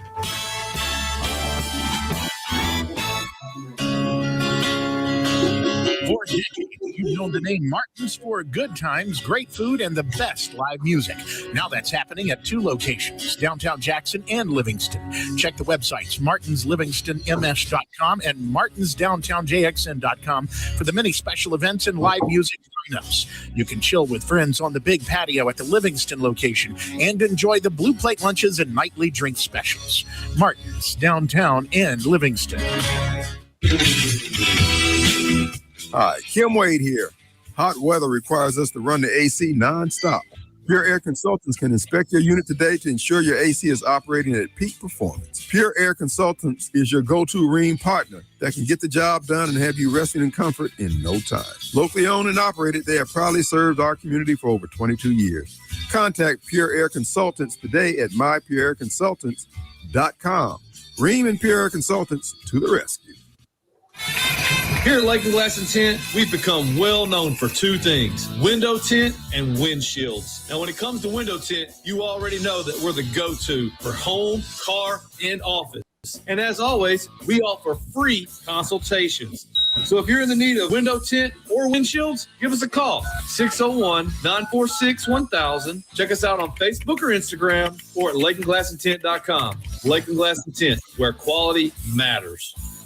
When leaks, clogs, or cold showers slow you down, call on Anglin Plumbing, the plumbing experts who get the job done right the first time. Leaky faucet, sink, or toilet? Need a water heater installed? Call on Anglin Plumbing. You can always trust Anglin's reliable and hardworking technicians. Don't let plumbing headaches ruin your day. Call on Anglin Plumbing Service to get it fixed. And you can be a part of the team. Anglin Plumbing is now hiring. Learn more about Anglin Plumbing at anglinplumbing.com. Get ready, Mississippi. You're invited to Cameron's Garage, Claws and Clovers on Saturday, March 28th. Kick things off with brunch from 10 to 2. Then stick around as the crawfish boil starts at 2 p.m. Fresh, hot, and full of flavor. And that's not all. Live music from Burnham Road. So bring your crew and get ready to party. Great food, cold drinks, live music, and St. Patty's vibes all day long. Cameron's Garage, where the party never stops. Cover starts at 6. Don't miss it. Your pool should be something you enjoy, not something you fight with. Hi, I'm Darren with Elite Pools. At Elite Pools, we do more than just service. We take care of everything your pool needs, from your routine maintenance to your full repairs, upgrades, and even complete transformations. If your pool needs a little attention or a fresh start, then Elite Pools can bring it back to life. Visit Elite Pools online at elitepoolsms.com. That's elitepoolsms.com. Or give us a call. At Elite Pools, we keep swimming. Since 2012, Brentech Solutions has been keeping Central Mississippi businesses connected and protected. From secure data backup and cloud services with Synology to reliable network design and maintenance, servers, and business Wi-Fi, Brentech truly does it all. Brentech is your Ring Pro partner and smart home automation solutions provider. Brentech can handle Microsoft 365 support and even Starlink. Visit brentech.ms. That's brentech.ms. IT solutions that work. Did you get a switch over to shelter insurance? Actually, I found a deal online. You did. Does your deal come with award-winning customer service? Oh, I'm not sure. Does the deal include a local agent? Doesn't actually say. Can we create a customized plan that fits our needs? Let's just call the local shelter agent. For insurance that fits just right, find a shelter agent near you. Located in Ridgeland and Flora, come see me, Jamie Creel, Shelter Insurance. Broadcasting live from the Men's Health and Women's Wellness of Mississippi studios. This is the Clay. Welcome back in to the Clay Edwards Show here live, 103.9 WYAB. This segment is brought to you by our friends over at, how about my buddy right over there at, I got my sheet right here. How about my friends right there at Shelter Insurance? My buddy Jamie Creel, located right here in Flora, Mississippi at the Cotton Exchange Plaza. And of course, right there on Highway 51 North, next to Fleet Feet and all those great places in that shopping center there in Ridgeland. If you don't have a local agent, you, my friend, need to get a local agent. I saw somebody complaining over the weekend that it had a bad situation with a storm or something to come through. And they got told that their adjusters don't work on the weekends and they'll just have to deal with it till the first of the week. I said, man, those are words that ain't coming out of Jamie Creel's mouth. If something happens on a weekend, I can promise you that you call, if you went and you did business with Jamie Creel because you heard it on the Clay Edwards Show and he tells you that, you call me. I'll be out there giving you a dang estimate if I got to. He don't want that. I'm always going to overestimate. Anyway, I'm playing around, but look, y'all check out Jamie Creel for all your home, car, life, business, health, everything, insurance. He gets you covered from top to bottom. He's always on call, always got his phone with him. His agents are great, and most likely going to save you a bunch of money. My business owners out there, my buddy Marty, he saved Marty, what was the number, $50,000 a year on I think it was his general liability on all his different trucks and everything, running the roads for his electric company. Crazy amounts of money. My buddy Johnny saved him $700 a month on just his personal insurance on his home, car, and business, on his home and car, and boats and RV and all that good stuff. That's a dang car note, a nice car note nonetheless. Let him see what he can do for you today. Jamie Creel, Shelter Insurance Agent. Let's go back to Scott Gilbert here. Scott, I got one question before we get into the Capitol Police stuff. A big topic here lately has been there's a bunch of these guys running around hooting, hollering, and screaming about putting every cop they can on the Brady list here in Mississippi. What is the Brady list something that's taken serious within legal circles? Is it something that can be held up in court? I tried to do a little research on it last night. It looks like it's just a pay to play thing that any random wannabe citizen journalist could pay $100 and put somebody on there. Can you give me any insight to that as an attorney? Clay, I've got to admit, I've never heard of that. If what you're talking about is a list of officers that maybe during testimony have been found to have been dishonest or something, is that what you're referring to? Yeah, it's the Brady Giglio list. Is that? Yeah. So prosecutors have an obligation. Obviously, again. Every defendant has the right to cross-examine witnesses, and everybody knows about Brady. That's exculpatory evidence. Well, impeachment evidence is also considered to be Brady exculpatory evidence, and so you are allowed to impeach anybody with a prior act of dishonesty. And so, if a witness, and it's not just law enforcement, any federal employee or state employee, anybody you're going to put on the witness stand as a prosecutor, you have an obligation to find out if they've ever been determined to have done something dishonest. And so the federal government's got a procedure that they go through if they're going to call a federal employee or a federal agent, where they do a Giglio request to their employer. And they ask, has this person ever been found to have been dishonest on the job? And if they have, that has to be disclosed to the defense, and the defense can impeach the credibility of that witness by bringing that up. Hey, you got caught stealing money out of the cash register at work, right? Yes. You know what?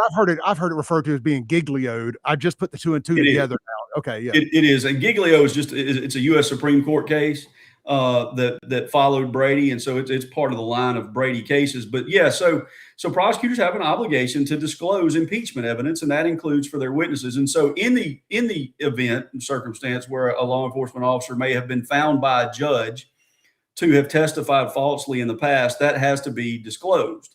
And so what has to happen is the officer has to testify, and then the court has to make a determination that the officer was not honest, and then essentially enter an order or make a finding specifically that officer was not honest. Now, it also could apply to, other work. It doesn't have to be testimony, but it's basically a record of any act of dishonesty, because any witness can be impeached with, prior acts of dishonesty, as long as there's sufficient evidence to believe that that's what actually happened. All right. So look, we've kind of, you said you had something for me here in just a second. We've kind of run out of time as far as getting into the Capitol Police stuff, but maybe we can hit that here before we run out of here. But what you got for me here?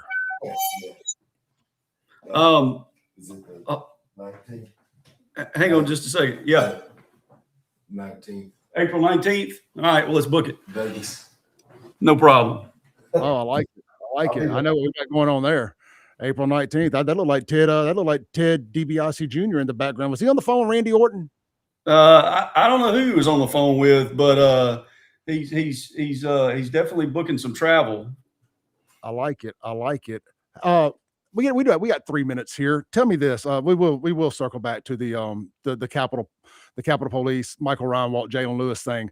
Man, look, I've looked at that thing from top to bottom with the available stuff that's out in the public, and then you look at what happened up in Minneapolis with that lady getting shot by the cops she tried to run over, and I believe the ICE agents were 100% in the right, had the right to do what they did, and I think even more so in this case where Jaylen Lewis, in my opinion, as Clay Edwards, was driving his car straight towards these guys, and it's easy for people to say, well, they should have just jumped out the way, but that's not how I see it.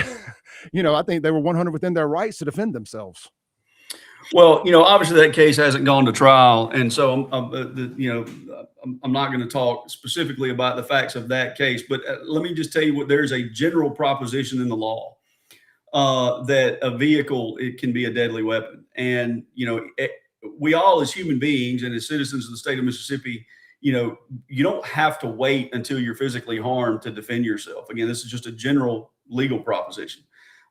People are prosecuted all the time for using a vehicle as a deadly weapon. And so I would just tell you that, what's publicly out there, the indictment in the case, the language in the indictment actually says that these officers believed that they were in danger, but that their belief was unreasonable. And so it is a very interesting indictment.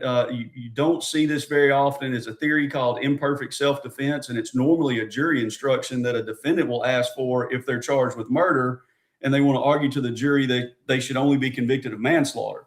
So it's a very rare, this is not, I don't know if I've ever seen this before. And I've had a lot of people call me and say, is that even a crime? But the law does say you can charge it this way, but we're allowed as human beings to be able to defend ourselves if we reasonably believe that we're in danger, or that somebody else is in physical danger of imminent bodily harm, serious bodily harm.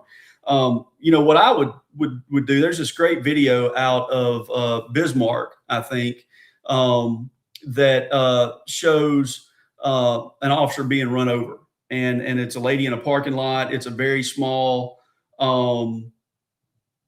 area, and these two officers are doing everything they can to get her to stop, and they don't use deadly force, and then one of them gets run over, and it happens in an instant. And so that's just a really good, you can find that on YouTube, that's just a really good example of the concept.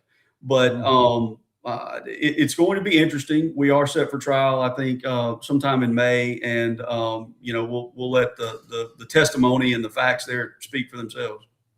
Yeah, it's so easy for people to say what cops should do when a car is barreling at them or somebody has a gun pointed at them. versus what reality actually dictates most likely happening. And that's why I always lean on the side of law enforcement and then try to change my opinion from there versus public opinion, because you just see how these things always end up coming out, and law enforcement usually is on the right side of history, so to say. Going to be interesting to see how it all goes down. Like I said, I have publicly been in the corner of those guys because I know Jackson. But with that aside, I hope that all works out for them. Praying for them. Look, brother Scott, I appreciate this, man. Let's run it back here again at some point in the future, and tell Ted there that open invitation. Would love to have him on the show. I'm gonna be efforting Brett also. We have a go between kind of efforting that. So open invitation to any of them if they want to come on and chop it up anytime. Would love to have them, and I'll be watching WrestleMania on April 19th in Vegas with an extra eye for ringside there. I guess you never know what'll happen. You never know. Scott, appreciate you, brother. Y'all tune in at noon today to the Lindsey Beckham Show with Sean Yerkeron. Scott will be back chopping this up with them. Appreciate it, brother. Thank you, Clay. Have a great day. All right, guys. We'll be right back on the Clay Edwards Show. I got a whole nother hour to go this morning. I'll be here till 10 o'clock.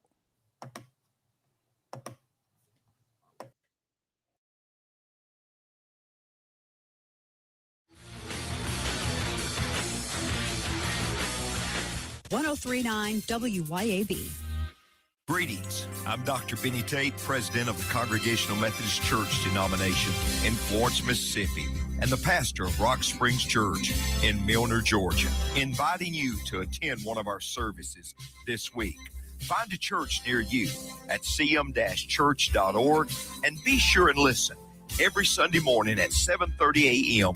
for our weekly program, Apples of Gold from Rock Springs Church, here on 103.9 WYAB. Have you thought about the cost of long-term care? In Mississippi, a home health aide can cost over $57,000 a year, and a private nursing home room can exceed $109,000 annually. Hi, my name is Cressley Pierce at Pierce Professional Agency. Long-term care insurance may help protect your savings and give you more options and peace of mind as you age. Learn how planning ahead could save you money and stress. Find me, Cressley Pierce, online today at MadisonPlans.com. That's MadisonPlans.com. What are people saying about Tom's Fried Pies in Richland?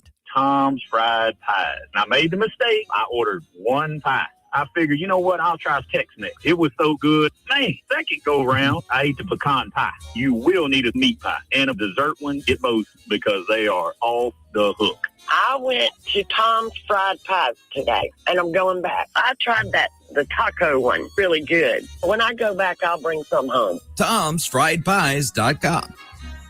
At Flora Animal Hospital, our team doesn't just take care of your pet's needs. We feel like it starts with the pet parents. If the pet parent is informed thoroughly and understands the situation with the animal and why certain things need to be done or certain medications need to be given, it's easier to get that done. Our website is floraanimalhospital.com. It'll take you straight to the online store where your medicine can be purchased, food can be purchased, prescription or non-prescription, and they will be shipped straight to your front door. floraanimalhospital.com.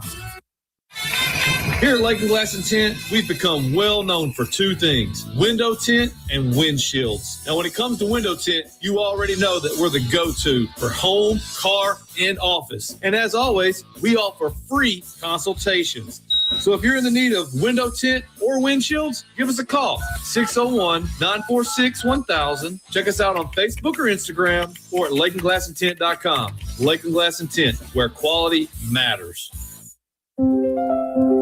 This is Gary Bryden with the Association of Independent Methodists, inviting you to join us for the Methodist Bible Hour USA each Sunday morning at 7 a.m. We'll explore the scriptures, share insightful thoughts, and enjoy special music. In today's world, there's a lot of confusion around us, but we'll point you to the eternal truth found only in Jesus Christ. That's the Methodist Bible Hour USA every Sunday morning at 7 a.m.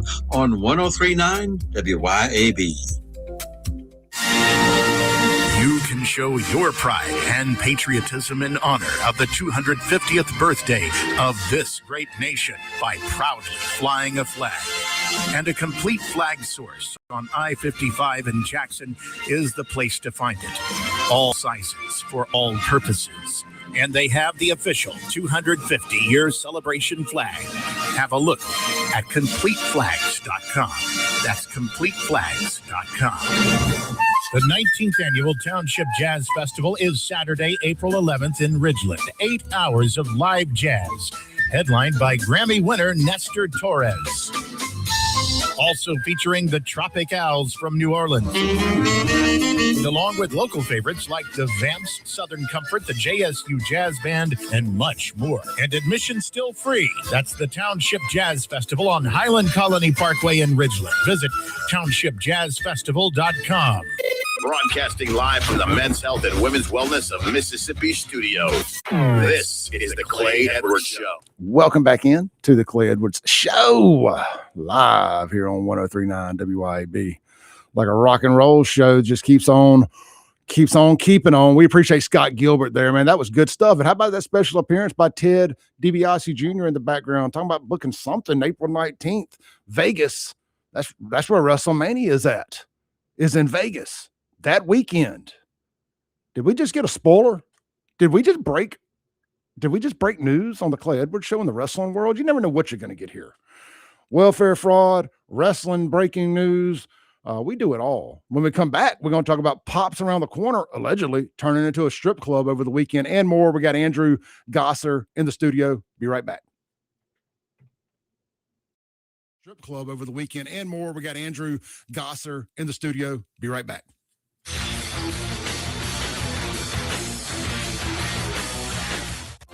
This is Central Mississippi's Stimulating Talk.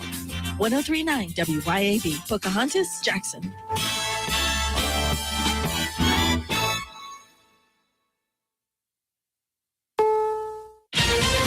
This is CBS News on the Hour, sponsored by JTV.com.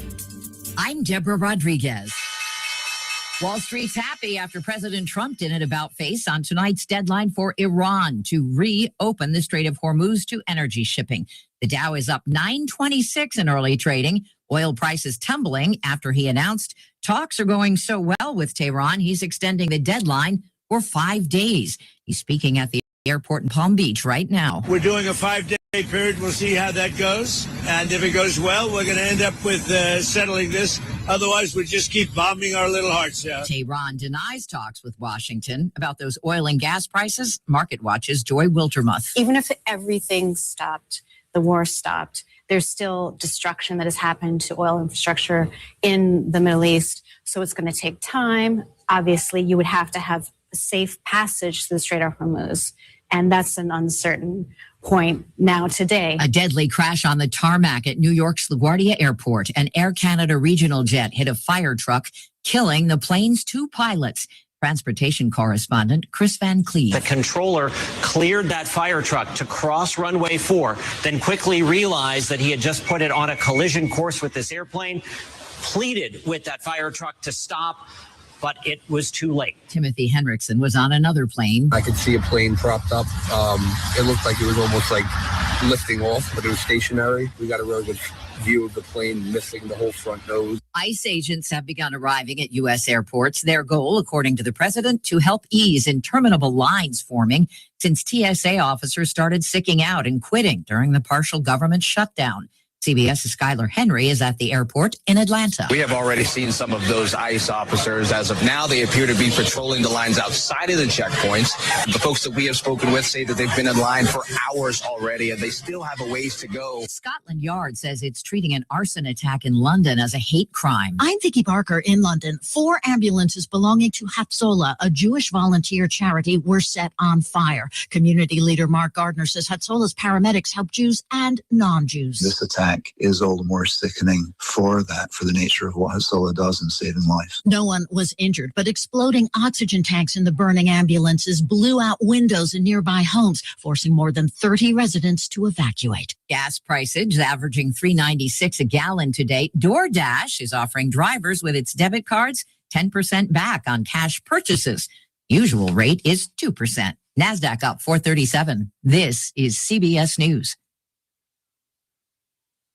Looking for spring jewelry looks? Find them at Jewelry Television. New customers get $20 off purchases of $99 or more at jtv.com. If you're drowning in IRS debt and can't afford to pay, then you need to take advantage of special IRS tax programs that are available and free yourself from IRS collection efforts once and for all. Due to the financial hardship consumers are facing throughout the country, the Internal Revenue Service has made it easier to settle delinquent tax problems. An open phone line has been established by Community Tax for consumers to call and see if they qualify. Take down this number or store it in your cell phone, but call the Community Tax Helpline at 800-3454. If you owe back taxes to the IRS and cannot afford to pay them back, or even if you have years of unfiled tax returns, there's no need to. Hey, if you're watching on X, I'm killing the feed and going to restart it. I got to have one of these feeds that's less than 2 hours to load in to get my clips made for the show. It only lets you load like a 2-hour video for that, for the way I do it. We're going to restart it immediately, but if you're watching on X, we're restarting that right here as soon as we come back from the break at 9:07, just a couple minutes. So we're going to kill it, and then at 9:07 it comes back live. I apologize for any inconvenience that may cause, but it's the most dependable stream I have for uploading to Opus, which is the app I use to create all the reels and the short form stuff. So I apologize, but it is what it is. With the high again at 79, you've got news on 1039 WYAB. I'm Chris Davis. No ID yet on a man hit and killed in Jackson. Police say that man was run over by several vehicles and that it happened on Robinson Street near the intersection with Kenmore Drive. 911 got that call about 8:15. Police did confirm that it was a black male, but that's all as far as ID. The man who was shot and killed early Sunday morning at Last Call Sports Bar on Ridgewood Road has been ID'd as 24-year-old Joshua Butler. JPD says that went down during an argument about 2:30 at the bar, and that Butler died after being taken to the hospital by private vehicle. No arrests announced. A woman called Lee County dispatchers Saturday afternoon about 4:15 and reported that a small child had been hit. The caller said the child was running around the parking lot of the Thomastown Community Center on Highway 43 and was hit by a car that pulled in. The woman did not believe the child was hurt badly, but the child was being taken to the hospital. It's about getting ready for the future. Philadelphia City Board is trying to get enough money through a grant to build a parking garage downtown. The city's growth over the past several years has necessitated the need for more parking. The addition of the Congress of Country Music and the Ellis Theater concerts have added tax revenue, but also caused parking problems, and city and county court also caused problems in that downtown. $5 to $8 million is needed to build the garage. The average price for gas in Mississippi today is $3.52, says Gas Buddy. More news in 1 hour on 1039 WYAB. I'm Chris Davis. The views and opinions expressed in this program are the individual views and opinions of the people expressing them and do not necessarily reflect those of this radio station, its parent, affiliated, or related entities, agents, or employees.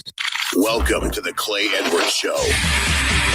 More adrenaline. You know, it's a pretty interesting time to be alive. What's the saying? May the times you live in be interesting to accomplish that.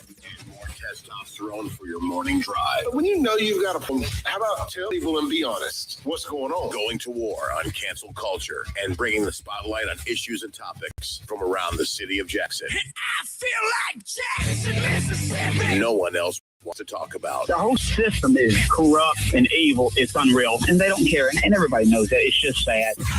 And fights for the soul of America. I'm gonna need y'all to explain to me what a positive solution is, because you positive solutions only people have been in charge for a while now, and I'm not seeing too many positive solutions. You never met a Strap in, volume, and get ready, Jackson, for unfiltered, no sugar added talk radio. It's award-winning podcaster Clay. Boom goes La Dynamite. It's hour 3 of the most incendiary show on the RADIO.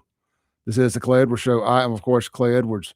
We're coming at you live here inside the Men's Health and Women's Wellness in Mississippi studios on 1039 WYAB, streaming worldwide on the Mazda of Jackson live stream over at Save JXN on Instagram, YouTube, Facebook, Rumble, Instagram, YouTube, Facebook, Rumble, X, and then over at Clay Edwards Show on Twitch and Kick.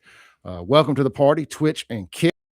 I figured, why are we leaving stones unturned around here? They're available. Of them. Maybe we'll get some gamers to watch the show. Who knows?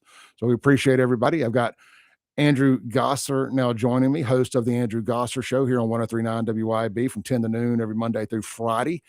Appreciate everybody. Real quick, before we get into some other stuff, non-welfare related, this segment is going to be brought to you by our friends over at Anglin Pools. We're going to talk about Elite Pools also, but over at Anglin Plumbing. If you have need a plumber for anything, there's a regular old service call, dishwasher disposal not working, sink clogged, toilet clogged, need a toilet replaced, need a gas grill hooked up to your natural gas line outside, need a gas line ran, whatever the case may be, construction, remodels, they can do it all at Anglin. Big commercial jobs, not a problem for Anglin Plumbing. Reach out to Dylan today, Anglin, that's ANGLIN plumbing.com. And of course, they're still hiring, starting at $50,000 a year and up based on experience, and they will train the right person. So if you're a hard worker, you ain't scared to get dirty, you got some common sense, left from right, up from down, Anglin Plumbing might be the spot for you. Located right there in Pearl, so pretty centrally located for here in Central Mississippi folks. Check them out and see if maybe you got a new career. If you don't need a new career, reach out to them if you need any plumbing done at all. No job too small, no job too big for Anglin Plumbing. All right, Andrew Gosser, no breaks. Good morning. Good morning. You got a little more pep in your step this morning. You look like you're feeling better. You sound like you're feeling better. And I'm always happy to see you feeling better, my friend. Yep, it went good on Thursday. It took me a little bit longer to get back up, but man, Dr. Regniff and the team over there did a great job on me. Well, I'm excited to hear that. Man, Andrew, I know this ain't necessarily your wheelhouse, but Democrats behaving badly in Jackson, Mississippi is my wheelhouse. Yeah. And man, did they behave badly? Yes, Saturday night over at Pops Around the Corner. Pop's Saloon is what it's called now, but used to call Pops Around the Corner. It's always going to be Pops Around the Corner in my heart and mind. But they, man, how do I say this? It looks like they turned it into a strip club, allegedly, of course, according to the videos I saw online, which are absolutely disgusting. I want to say something real quick. Never has Pops under any ownership or any demographic of audience that's gone there, never has it been the moral compass of Jackson nightlife. And just for full transparency, neither has a Clay Edwards-owned establishment back when I had nightclubs for 10 or 12 years in Jackson, nor were we the moral compass. We had Girls Gone Wild come and bring their big wrapped tour bus and park it on the street in downtown Jackson on Capitol Street on a Wednesday for all the world to see that whole day. And the news crews, they all did their lead-in report that night at the 5, 6, and 10 p.m. report from my front door, like there was a gaggle of naked college girls on a tour bus that were about to walk out and parade through the club naked, not having a clue how the Girl Search for the Wildest Bar in America tour actually took place. But neither here nor there, I digress. We didn't go to jail and there was no nudity that night, but it wasn't from a lack of effort by law enforcement to not try to find a way to take your boy to jail. Anyway, so with that said, full transparency there. I want to be careful about throwing rocks from inside my glass house here. Yep. And we've had wet t-shirt contests. I ain't saying that, maybe a nipple or 2 or 3 or 10 hadn't been seen on a stage before at one of my venues. Unwilling, accidentally. It was what I call a wardrobe malfunction, because nobody would ever do that on purpose. A wardrobe malfunction. But there's definitely a difference in a nip slip or whatnot versus a full-blown comes off spread eagle display on a stage in front of the world to see, which we saw unfold at Pops Around the Corner Saloon. At least if that's where the video is filmed, and I know that venue, it looks like that does appear to be the venue. Now, I just say all that to say this. People are like, well, Clay, you can just not go. True enough. You can just not go. And trust me, I have opted to not go. Yep. I have opted to not go, spread eagle nudity or not, whether it's Pop's Cabaret or Pop Saloon. I'm not going. True enough. But here's my deal. There was a mass shooting there New Year's Eve. Four people got shot. You would think that first off, the club owner should probably say to themselves, we need to try to at least pretend to follow the law around here and try to, I don't know, not get people shot, not give the police a reason to have to come and mess with us. We should at least try that. Then Jackson Police Department. I know it's not your jobs to be security at nightclubs, Y'all sure thought y'all were when I had them. But that aside, you got these videos. I'm not saying go shut a place down, though. I mean, come on, man. A mass shooting and pretty much running an illegal strip club at this point, according to the videos I saw, allegedly, of course. Just got to put that out there. Yep. I can't think of a reason to maybe add a place to the nuisance list and say, hey, look, the state of Mississippi, their beer permit. If the city of Jackson don't want to do anything, you can pull the state beer permit. They don't have a liquor license, but you can pull the state beer permit since they're operating what appears to be an illegal strip club there on premise. You got to start making examples of places that are just giving middle fingers to the air and pretending the law doesn't apply to them. And that's where I'm fed up. There's too many good bar owners and club owners in Jackson and the surrounding areas that have to do it the right way, or they'll be shut down.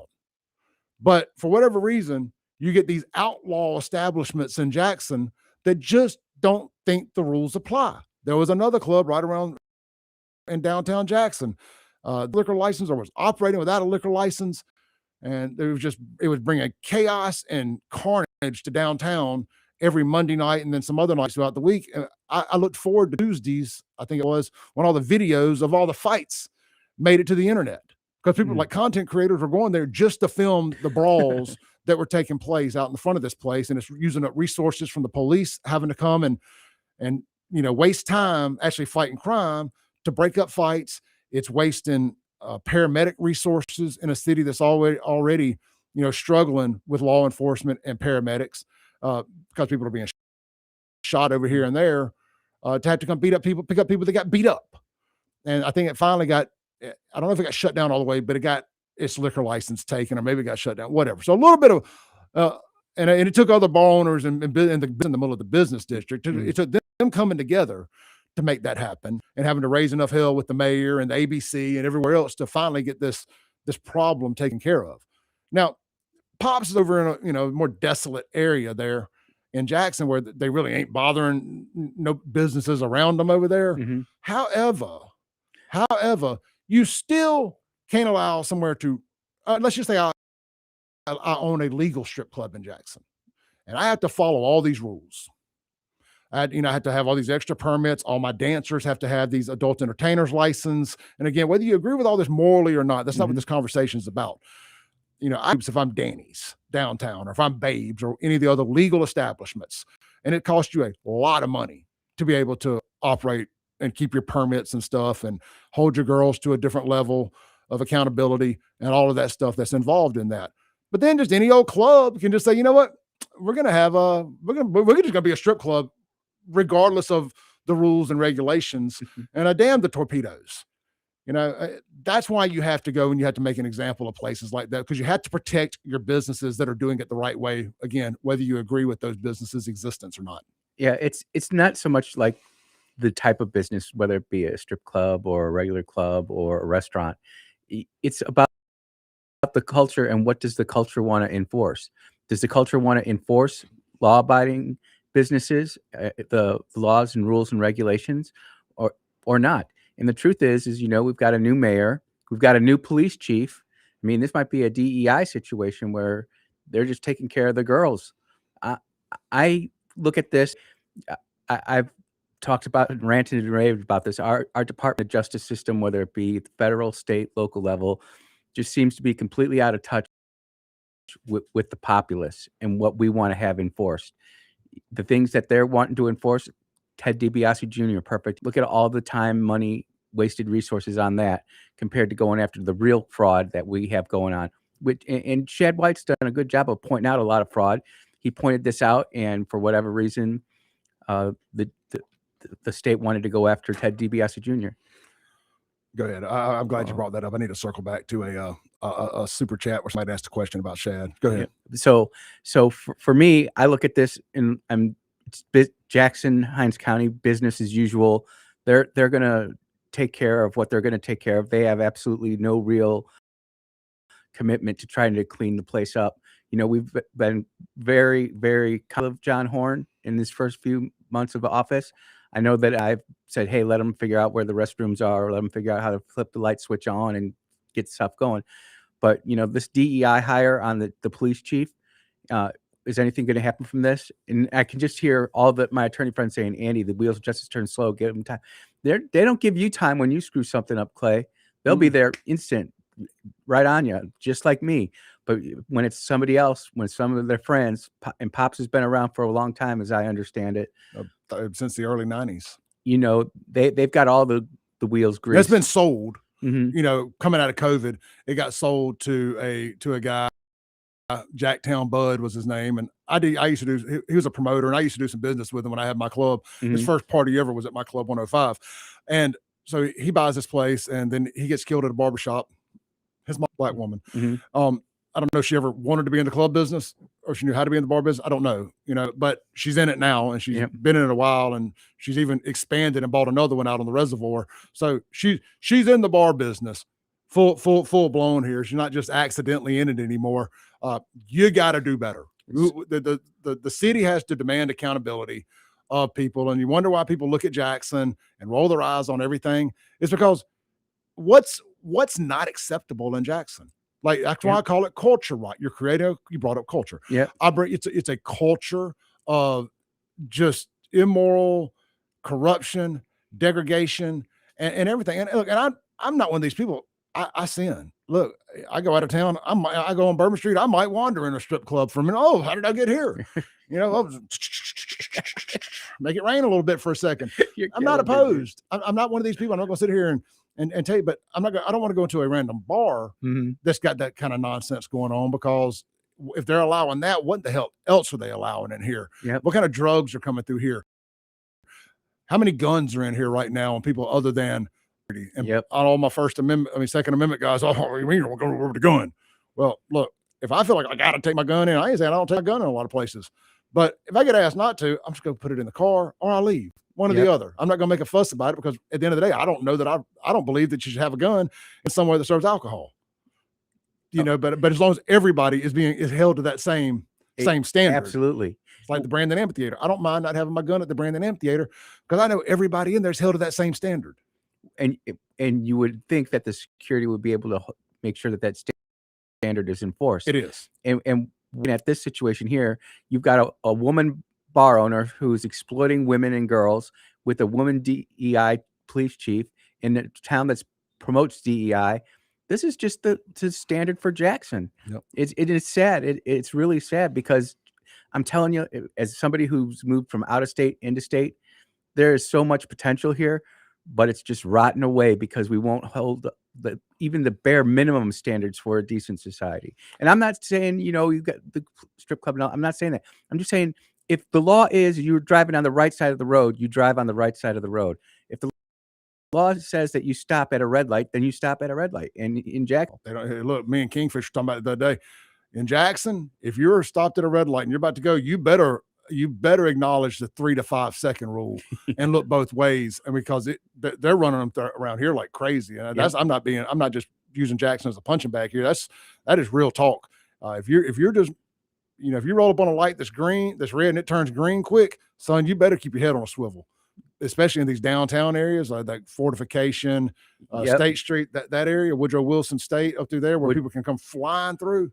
Where 49 hits Woodrow Wilson, you know, I've got to drive that once a month to go to the VA.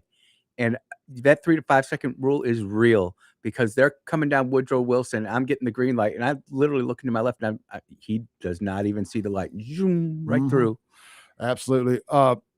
Miss Angela, I see your super chat about, do you think this hurts? Do you think the DiBiase verdict hurts Shad White in the governor's race? I'm going to answer that when we come back. We got Andrew Gosser here in the studio. Andrew Gosser Show, 10 to noon, right here on WYAB. We got a lot to do, a little time to do it. We're here to the top of the hour. Don't go anywhere. We'll be right back on the Edwards Show.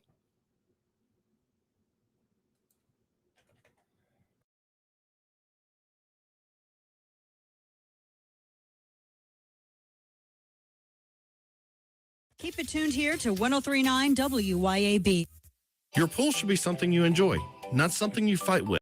Hi, I'm Darren with Elite Pools. At Elite Pools, we do more than just service. We take care of everything your pool needs, from your routine maintenance to your full repairs, upgrades, and even complete transformations. If your pool needs a little Tension or a fresh start, then Elite Pools can bring it back to life. Visit Elite Pools online at elitepoolsms.com. That's elitepoolsms.com.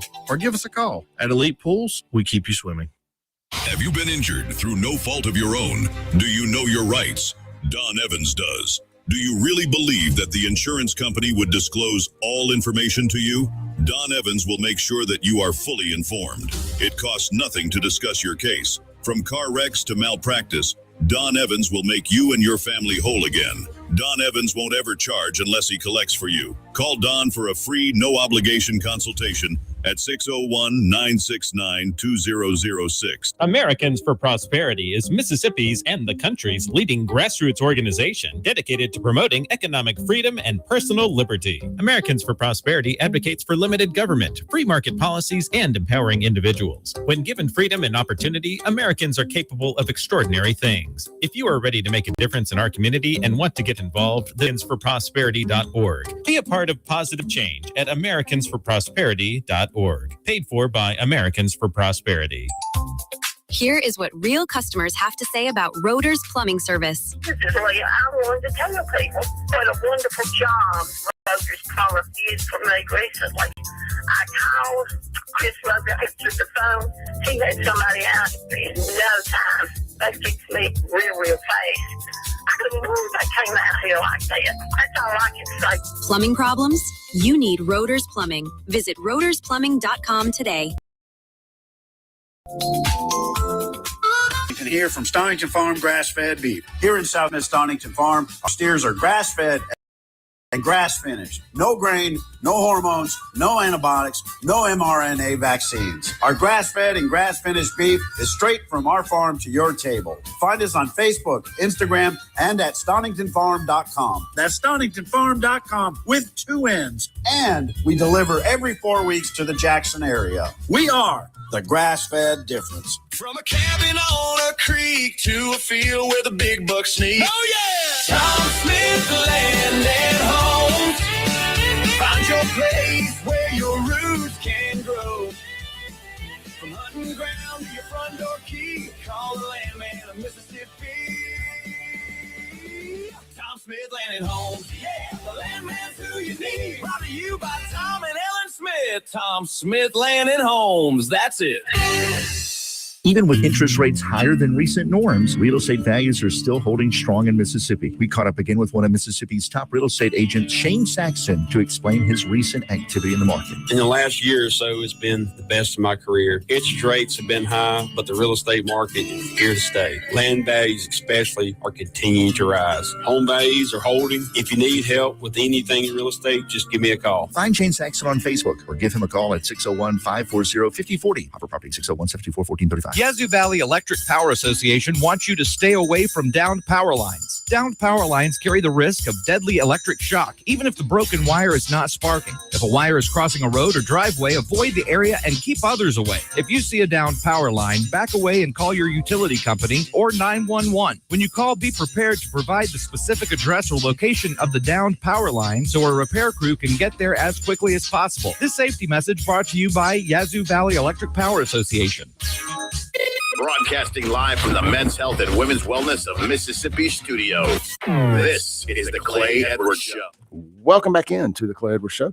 The segment brought to you by our friends over at Brentech Solutions. My buddy Brent Skinner on at brentech.ms. That's Bren, B-R-E-N, Tech, C-T-E-C-H, brentech.ms. Look, Brentech Solutions been around serving businesses in central Mississippi for a while now. Providing reliable, locally based IT expertise. And man, I tell you what, just having somebody local, legitimately local owned, not Geek Squad or any of that stuff, not hating on them, but I'm just saying, you know, when I can just call and pick up, and the owner pick up the dang phone and have a conversation, half the time they probably just walk you through it for a nominal fee, of course. But I don't mind. So I'm okay with spending the money. But so, you're going to get somebody live and local. And it's going to be, unless Brent's got a calling service and answers the phone for him, it's going to be Brent that answers the dang phone. And that goes a long way. Things they can take care of, your data backup and cloud services. They can take care of all your complete network and connectivity solutions, as well as get your Starlink and all that hooked up for you. And so many people are using Starlink now. Andrew, are you using Starlink? Yes, I am. You love it? Oh, it's the best. I mean, it's great, man. So if you live out in the sticks and all that rural Wi-Fi that we're all paying for ain't got to you yet, what a waste of damn money that is going to end up being. They could have done a deal with Starlink, paid everybody Starlink, save billions, but them dango utility contractors got to get their money. Yep, got to get their money for laying that fiber. But again, I digress. That's the way the wheels work down there at the Capitol. But anyway, so look, he can get you all hooked up. He can also take care of your smart home, smart technology, security integration. They're a Ring. What is it here? Ring devices along with smart home business and solutions. They can take care of all of it, man. You get your Ring device and you get it all hooked up. Here's what I was looking for. They're a Ring Pro partner, and they also install all the Ring devices. And I look here, modern workplace support. They provide setup and management from Microsoft 365, helping businesses stay productive, connected, and secure. Check them out online, brentech.ms. Guys, I can't, I mean, I don't have to sell you on having a good local IT person. If you ever needed it and not had it, you understand how important it is. Exactly. Get in touch with Brent Skinner, brentech.ms. All right, Andrew, we were talking about strip clubs or alleged strip clubs and all that. But circling back, man, aside from that, I want to see something done because I want to see this new police chief. And I already know, based on the mayor has been made well aware of these and what happened there at Pops over the weekend. I want to see something done. I want a press release saying this will not be tolerated in Jackson, Mississippi, at places that aren't licensed to do this. You need to set a tone, maybe because it's a black woman that owns it. And I know we're not supposed to, you're not supposed to attack black women. You're supposed to hold them to a different standard. Now shut up, a black woman's talking. Yep. You're not allowed to criticize them. But you know what? Damn that. When this is going on at their establishment, you can in fact criticize, because criticism makes all of us better. Constructive criticism makes us all better. And again, it comes down to the rule of law and what's really important to the citizens and residents of Jackson, Mississippi. Mm-hmm. Is it okay to sexually exploit women? It's a impromptu strip club. Well, let me say this about the sexually exploiting women stuff. You're not sexually exploiting women who are doing this willy-nilly, at will. I would say that you are, because if you're going to go do that, hey, exploiting means more to me like they're doing something against their will. There's plenty of women. You go out there and they're flashing their boobs on the beach, and they get put on a video, and all of a sudden it goes viral. All of a sudden they come back and say, "I never had gave permission for that person to take that." Well, they may regret flashing their boobs, but there's a difference in being exploited and regretting. Are we going to allow this to happen, or are we going to say, nope, you're either following the rules in Jackson or you're not? Yeah. And in Jackson, it just seems to me it's a lot like Chicago, man. It's like a mini Chicago. It'll be interesting to see what Mayor Horn does. It'll be interesting to see what the police chief does. And they might be here and getting their telephones ringing off the hook right now, and we're gonna have to actually do something about this, or they just might do a 5-minute piece on it on WLBT and then be done with it. I'm gonna take does nothing for 500, Alex. Does nothing for 500. That's the daily double. Yep. There was another murder at a sports bar last night, Last Call, who their previous location burns right over there to the corner of County Line and Ridgewood. They had a murder there Sunday morning, late Saturday night, Sunday morning, a shooting. Let's see here. So again, that's the kind of stuff that happens at places where you're not enforcing the rules properly. Yep. Just the bottom line is in Jackson, it's a very violent city. How many murders are we up to this year? Well, we can look right here. I got WLBT pulled up. It won't take me 2 seconds. Keep talking. Yeah. So I mean, this goes to show: are we changing the culture in Jackson, Mississippi? Are we making it better? Are the residents making the effort to make it better too? There's all sorts of different ways to go ahead and improve the community. You just can't depend on the government for everything. I mean, ultimately, the government's going to fail us when the stuff really goes down, whether it be a hurricane, natural disaster, whatever. You're going to have to defend yourself. And as the city of Jackson taking the steps necessary to go ahead and defend themselves and enforce their laws? Or are they just going to kind of freestyle it just like the South is? I mean, we love the South because, we all take care of ourselves and we all mind our own business until somebody else's business gets into our business, and then we make a big issue of it. So there's 16 year to date, which is, it started off kind of slow, but it's been ramping up the last 30 days or so, especially the last 2 weeks. Yep. And WLBT now breaks it out by which department it happened under. Was it under the Capitol Police CCID or was it JPD? Yep. And CJ LeMasters that puts all this together. He comes across as, I don't want to put words in his mouth, but just based on his reporting, he comes across as extremely biased against the Capitol Police because, well, they're ran by a conservative governor and have a Caucasian police chief. Yep. Where he always comes after the Rankin County cops super hard, but never about Jackson police, Nope. Never seems to hold them accountable for anything. But he believes that Jackson's murder being down the last couple of years has nothing to do with Capitol Police based on some arguments we've gotten in online. But I say all that to say this: all 16 of these murders happened inside JPD's jurisdiction, not a single one.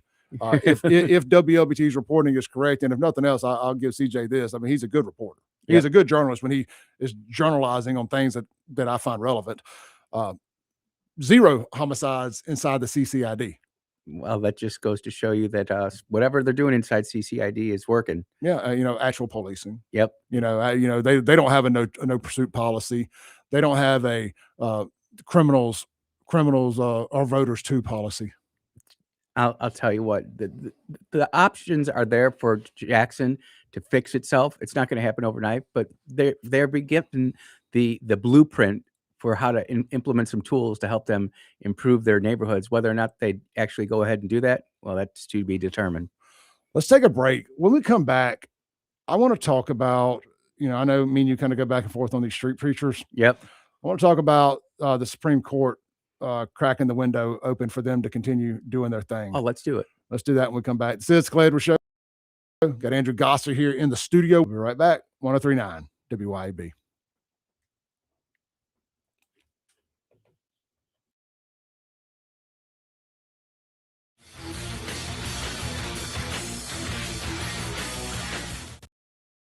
WYAB. This is Demario Davis from the New Orleans Saints. As a Brandon, Mississippi native, I've seen the positive effects Mercy House Adult and Teen Challenge has across the state. Help us restore broken families and fight against addiction by donating an unneeded vehicle, even if it doesn't run. Mercy House will pick it up for you. All paperwork is handled and you receive a tax deduction. Call 601-572-7296 or visit vehicledonationsms.com. Thank you for helping us get our daddies back. Hi, Kim Wade here. Are you craving a home-cooked meal without the hassle? Come over to McBee's Bar and Grill in Ridgeland for their Blue Plate lunch specials. Served up every weekday, at McBee's is a different entree every day. Chicken spaghetti on Mondays, beef tip Tuesday, pork chop Wednesday, spaghetti Thursday, and catfish Fridays. And McBee's Blue Plate lunch comes with 2 classic Southern sides and cornbread or a roll. McBee's specials are served every weekday from 11 to 2. McBee's, buzzing the Reds since 1982. CBS News special report. President Trump threatened to strike Iran's power plants tonight if the country did not open the Strait of Hormuz. But this morning, he changed course. We're doing a 5-day period. We'll see how that goes. And if it goes well, we're going to end up with settling this. Otherwise, we'll just keep bombing our little hearts out. Iran accused Trump of backing down, and Trump indicated there are U.S. talks with a respected leader in Iran, the new supreme leader. No, not the supreme leader. We don't. Well, nobody heard of the second supreme leader, the son. Well, Trump suggested Iran is essentially leaderless at the moment. Nobody wants to be that. Nobody wants that job right now.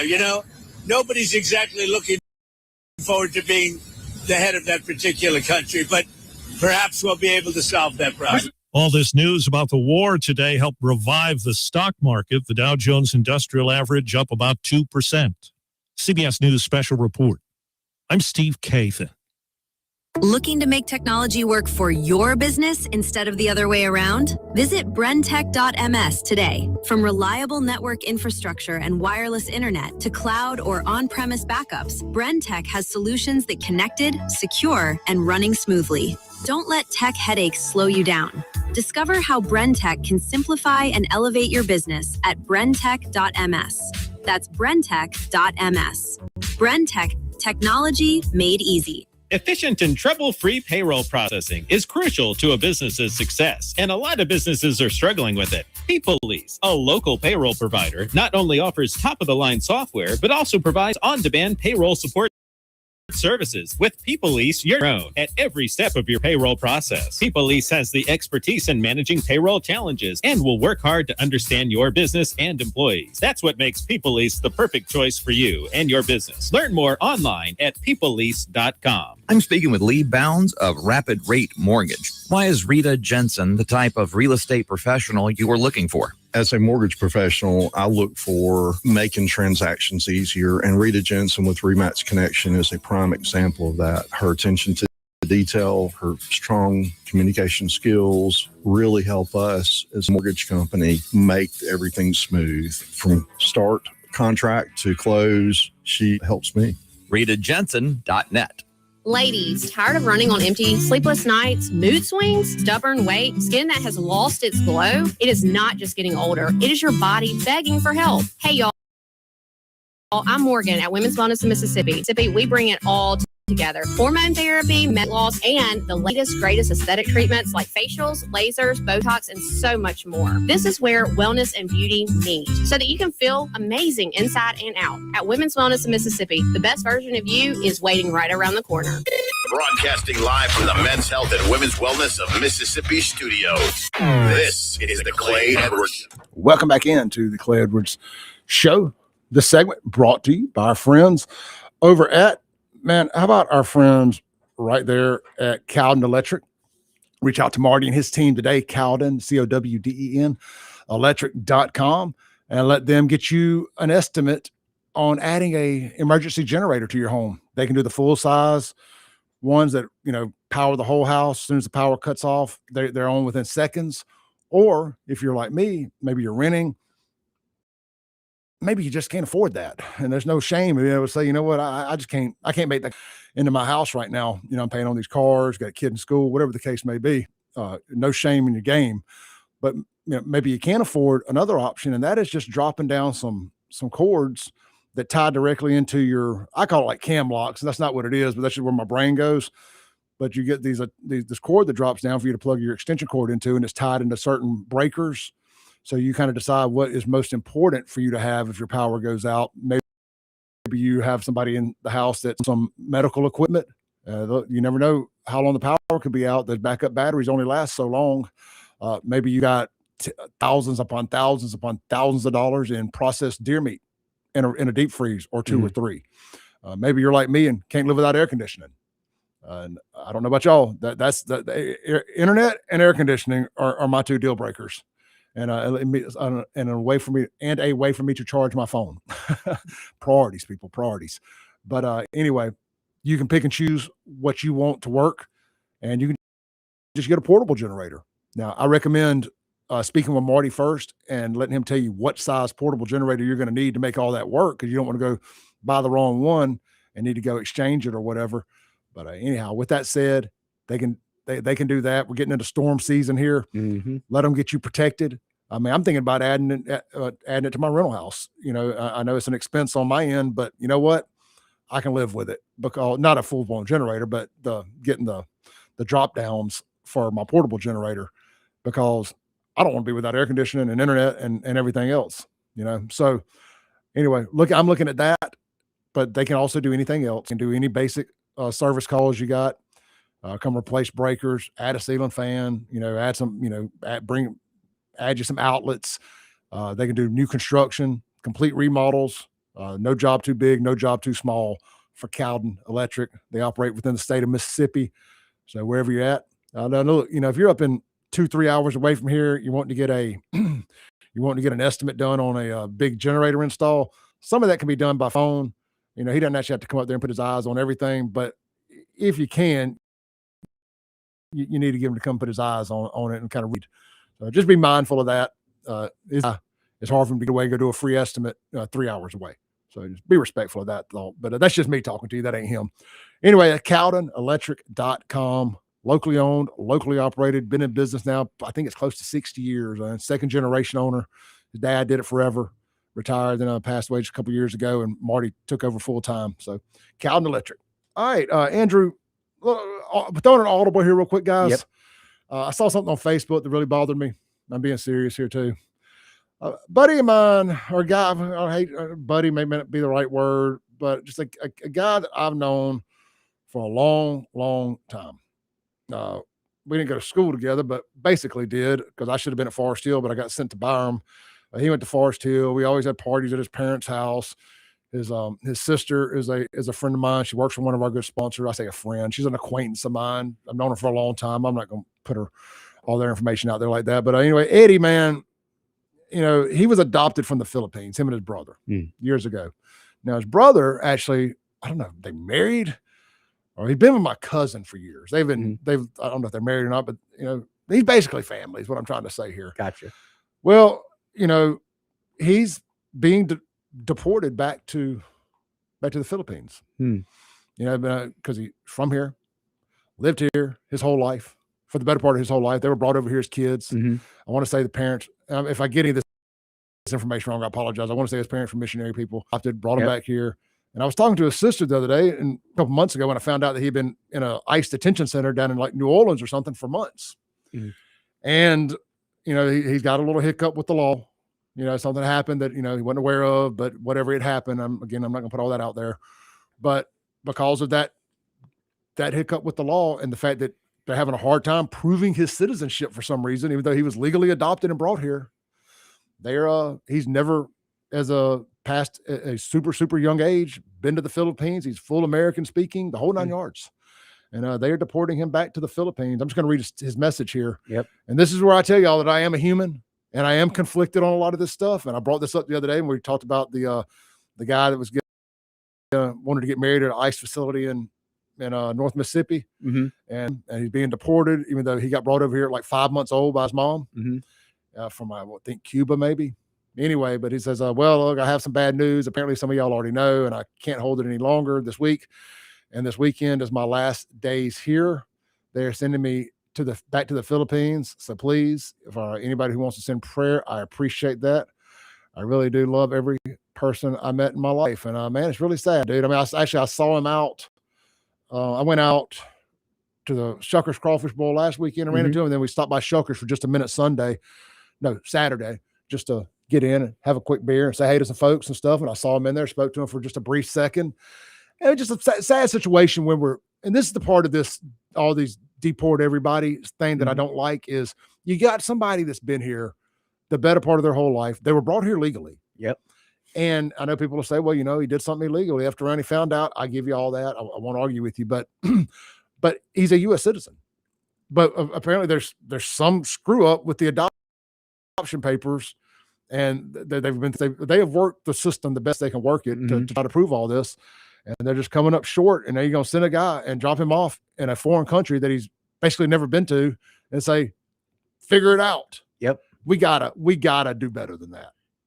Again, this comes back to how are we enforcing the laws that we have on the books. I look at this and say we have people in America right now, excluding this person, but kind of corollary situation, who were brought here 5 months after they were born, or just born here, to parents who were from Somalia, who grew up, raised a certain way to make you think that they like America, but when you talk to these kids, they don't. Now, this is not what's happening with him. So, no, but he was raised by Christian American parents. So, what gets me with this is he's legally adopted. Where's the hiccup with that? I don't understand. And again, this comes down to prosecutorial discretion too. You can be guilty of sin, but the prosecutor doesn't want to prosecute you, you're out the hook. Yeah. And so I would have to see the specific facts of all this with the adoption and all that. But obviously we do care as humans. this person clearly loves America, wants to be here.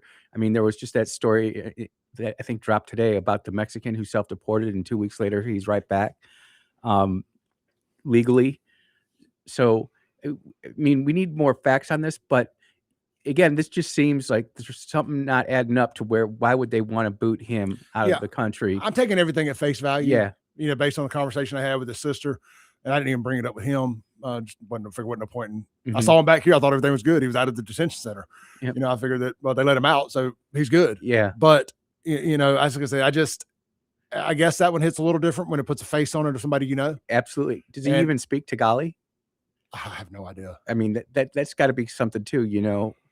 Do they speak the? Yeah, I don't know. And again, like, I'm not a bleeding heart or anything like that, but I do think that we have to look at these things. He wasn't brought here illegally. No, he was adopted. This I know for a fact. Him and his brother were brought here legally, and they're both getting deported. No, just him. I guess because he's got this felony that he got caught up with. That it's I guess they could deport you if you were brought here through adoption. If you get a felony, I mean, I don't know all the stuff, but man, this seems mighty harsh. And he's paid his debt to society on this thing too, by the way. So like I say, I just find it mighty hard for somebody who was adopted and brought here, and then this happens. Yep. You know, I don't know. I mean, again, I got some problems with it, but the bull in the china shop thing, man. Yep. We're throwing a lot of babies out with the bathwater. Maybe that's the best analogy for it. There are definitely babies being thrown out with the bathwater on this, but when you've had open immigration like we've had the United States, and you know, it's crazy, but the American economy is completely funding our enemy right now, whether that be Iran and us pumping money through different NGOs that circle back to Iran, or whether that be Somalia. Yeah. You know, and you know, Somalia right now is having tremendous growth. They're rebuilding Mogadishu dollars. Yeah. And we have to start correcting this. And unfortunately, it seems in this case, again, we don't know all the facts, but it just seems that something's a little off here. Look, you can sell me on sending Eddie back to the Philippines if you can also show me where we're sending Somalians back to Mogadishu. Yep. And that maybe that's a better way for me to put this. You know, I'm okay with the guy that I know that's basically like a family member. You know, I'm only speaking for myself, not his immediate family here. Yep. You know, I like I say, his brother has been in a long-term relationship with my cousin. I'm just saying that, you know, I could understand that you could sell me on that. Not saying I'm okay with it, but you could sell me on it if you're saying, well, look, I mean, we're also sending all these Mogadishians back to Mogadishu. Yep. And all these other, you know, terrorists, we're sending them back to where they came from. And I know the Trump administration is obviously trying. Yep. You know, and they have a bunch of white liberal Karens playing Operation Human Shield, trying to prevent that from happening in these places. Yep. Anyway, I don't know. Maybe we just send the Karens with them for all I care. But I don't know. I just saw that when I was using the restroom. I said, man, I want to speak on this for a minute because it did, without knowing all the evidence. Exactly. And I think that's where, you know, I agree with you, Clay. I think that, you know, the compassionate side of me, the Christian side of me says, hey, what's going on here? He's legally adopted by, and look, because you're born black or you're born white and your parents were American, you commit a felony, you don't get deported to wherever. There's just something that's not adding up here. And that's where I'll leave it. And I'll say that, I mean, this is still what I voted for. Yeah. Everybody's, oh, this is what you voted for. Still voted for. There's casualties in war, so to say, and this, make no mistake about it. This immigration war is a war, as well as what we're doing over in Iran. And there's some breaking news on that where it says Trump says, now take this with a grain of salt. Trump's, this from Fox News. Man, I get a lot of notifications. It says Trump says Iran war will be settled if 5-day period goes well. So what? I'm not even. What's the 5-day period? So Trump set a 48-hour deadline to settle, or we were going to start bombing power plants inside Iran. And apparently he has said there's been enough positive discussion through some channel, whether it be direct negotiations or intermediaries, additional 5 days. So take that for what it's worth. With President Trump, I don't think he is going to back off of that. He's the art of the deal. He wrote the art of the deal. Yep.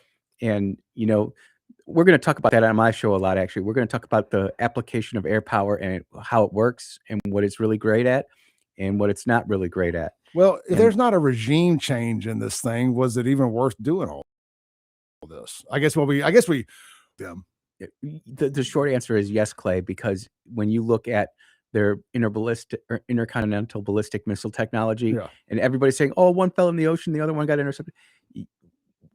It's not that difficult to go from A to B and then from B to C. Yeah. So what did it have to be done? Yeah. When you have a culture that's for the past 47 years saying death to America, building all sorts of different weapon systems, all different types of bombs, they're saying somewhere like 800 to 1,100 kilos of enriched uranium underneath all the rubble. They're digging for it. Trust me, they're digging for it. There's going to have to be some type of boots on the ground to extract that stuff out.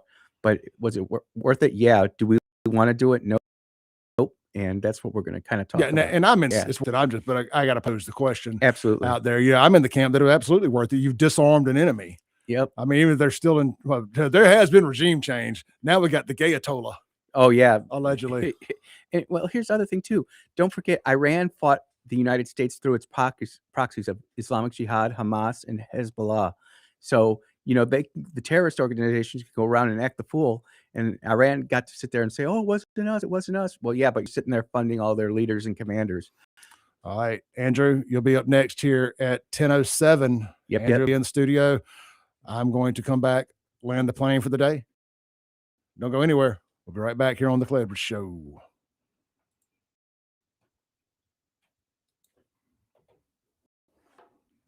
Good deal, man. All right, online audience, appreciate you guys. I will see y'all back here tomorrow. Man, 3-hour mess show today. Lots to go clip up. A lot of content to get out there. Thank you, everybody.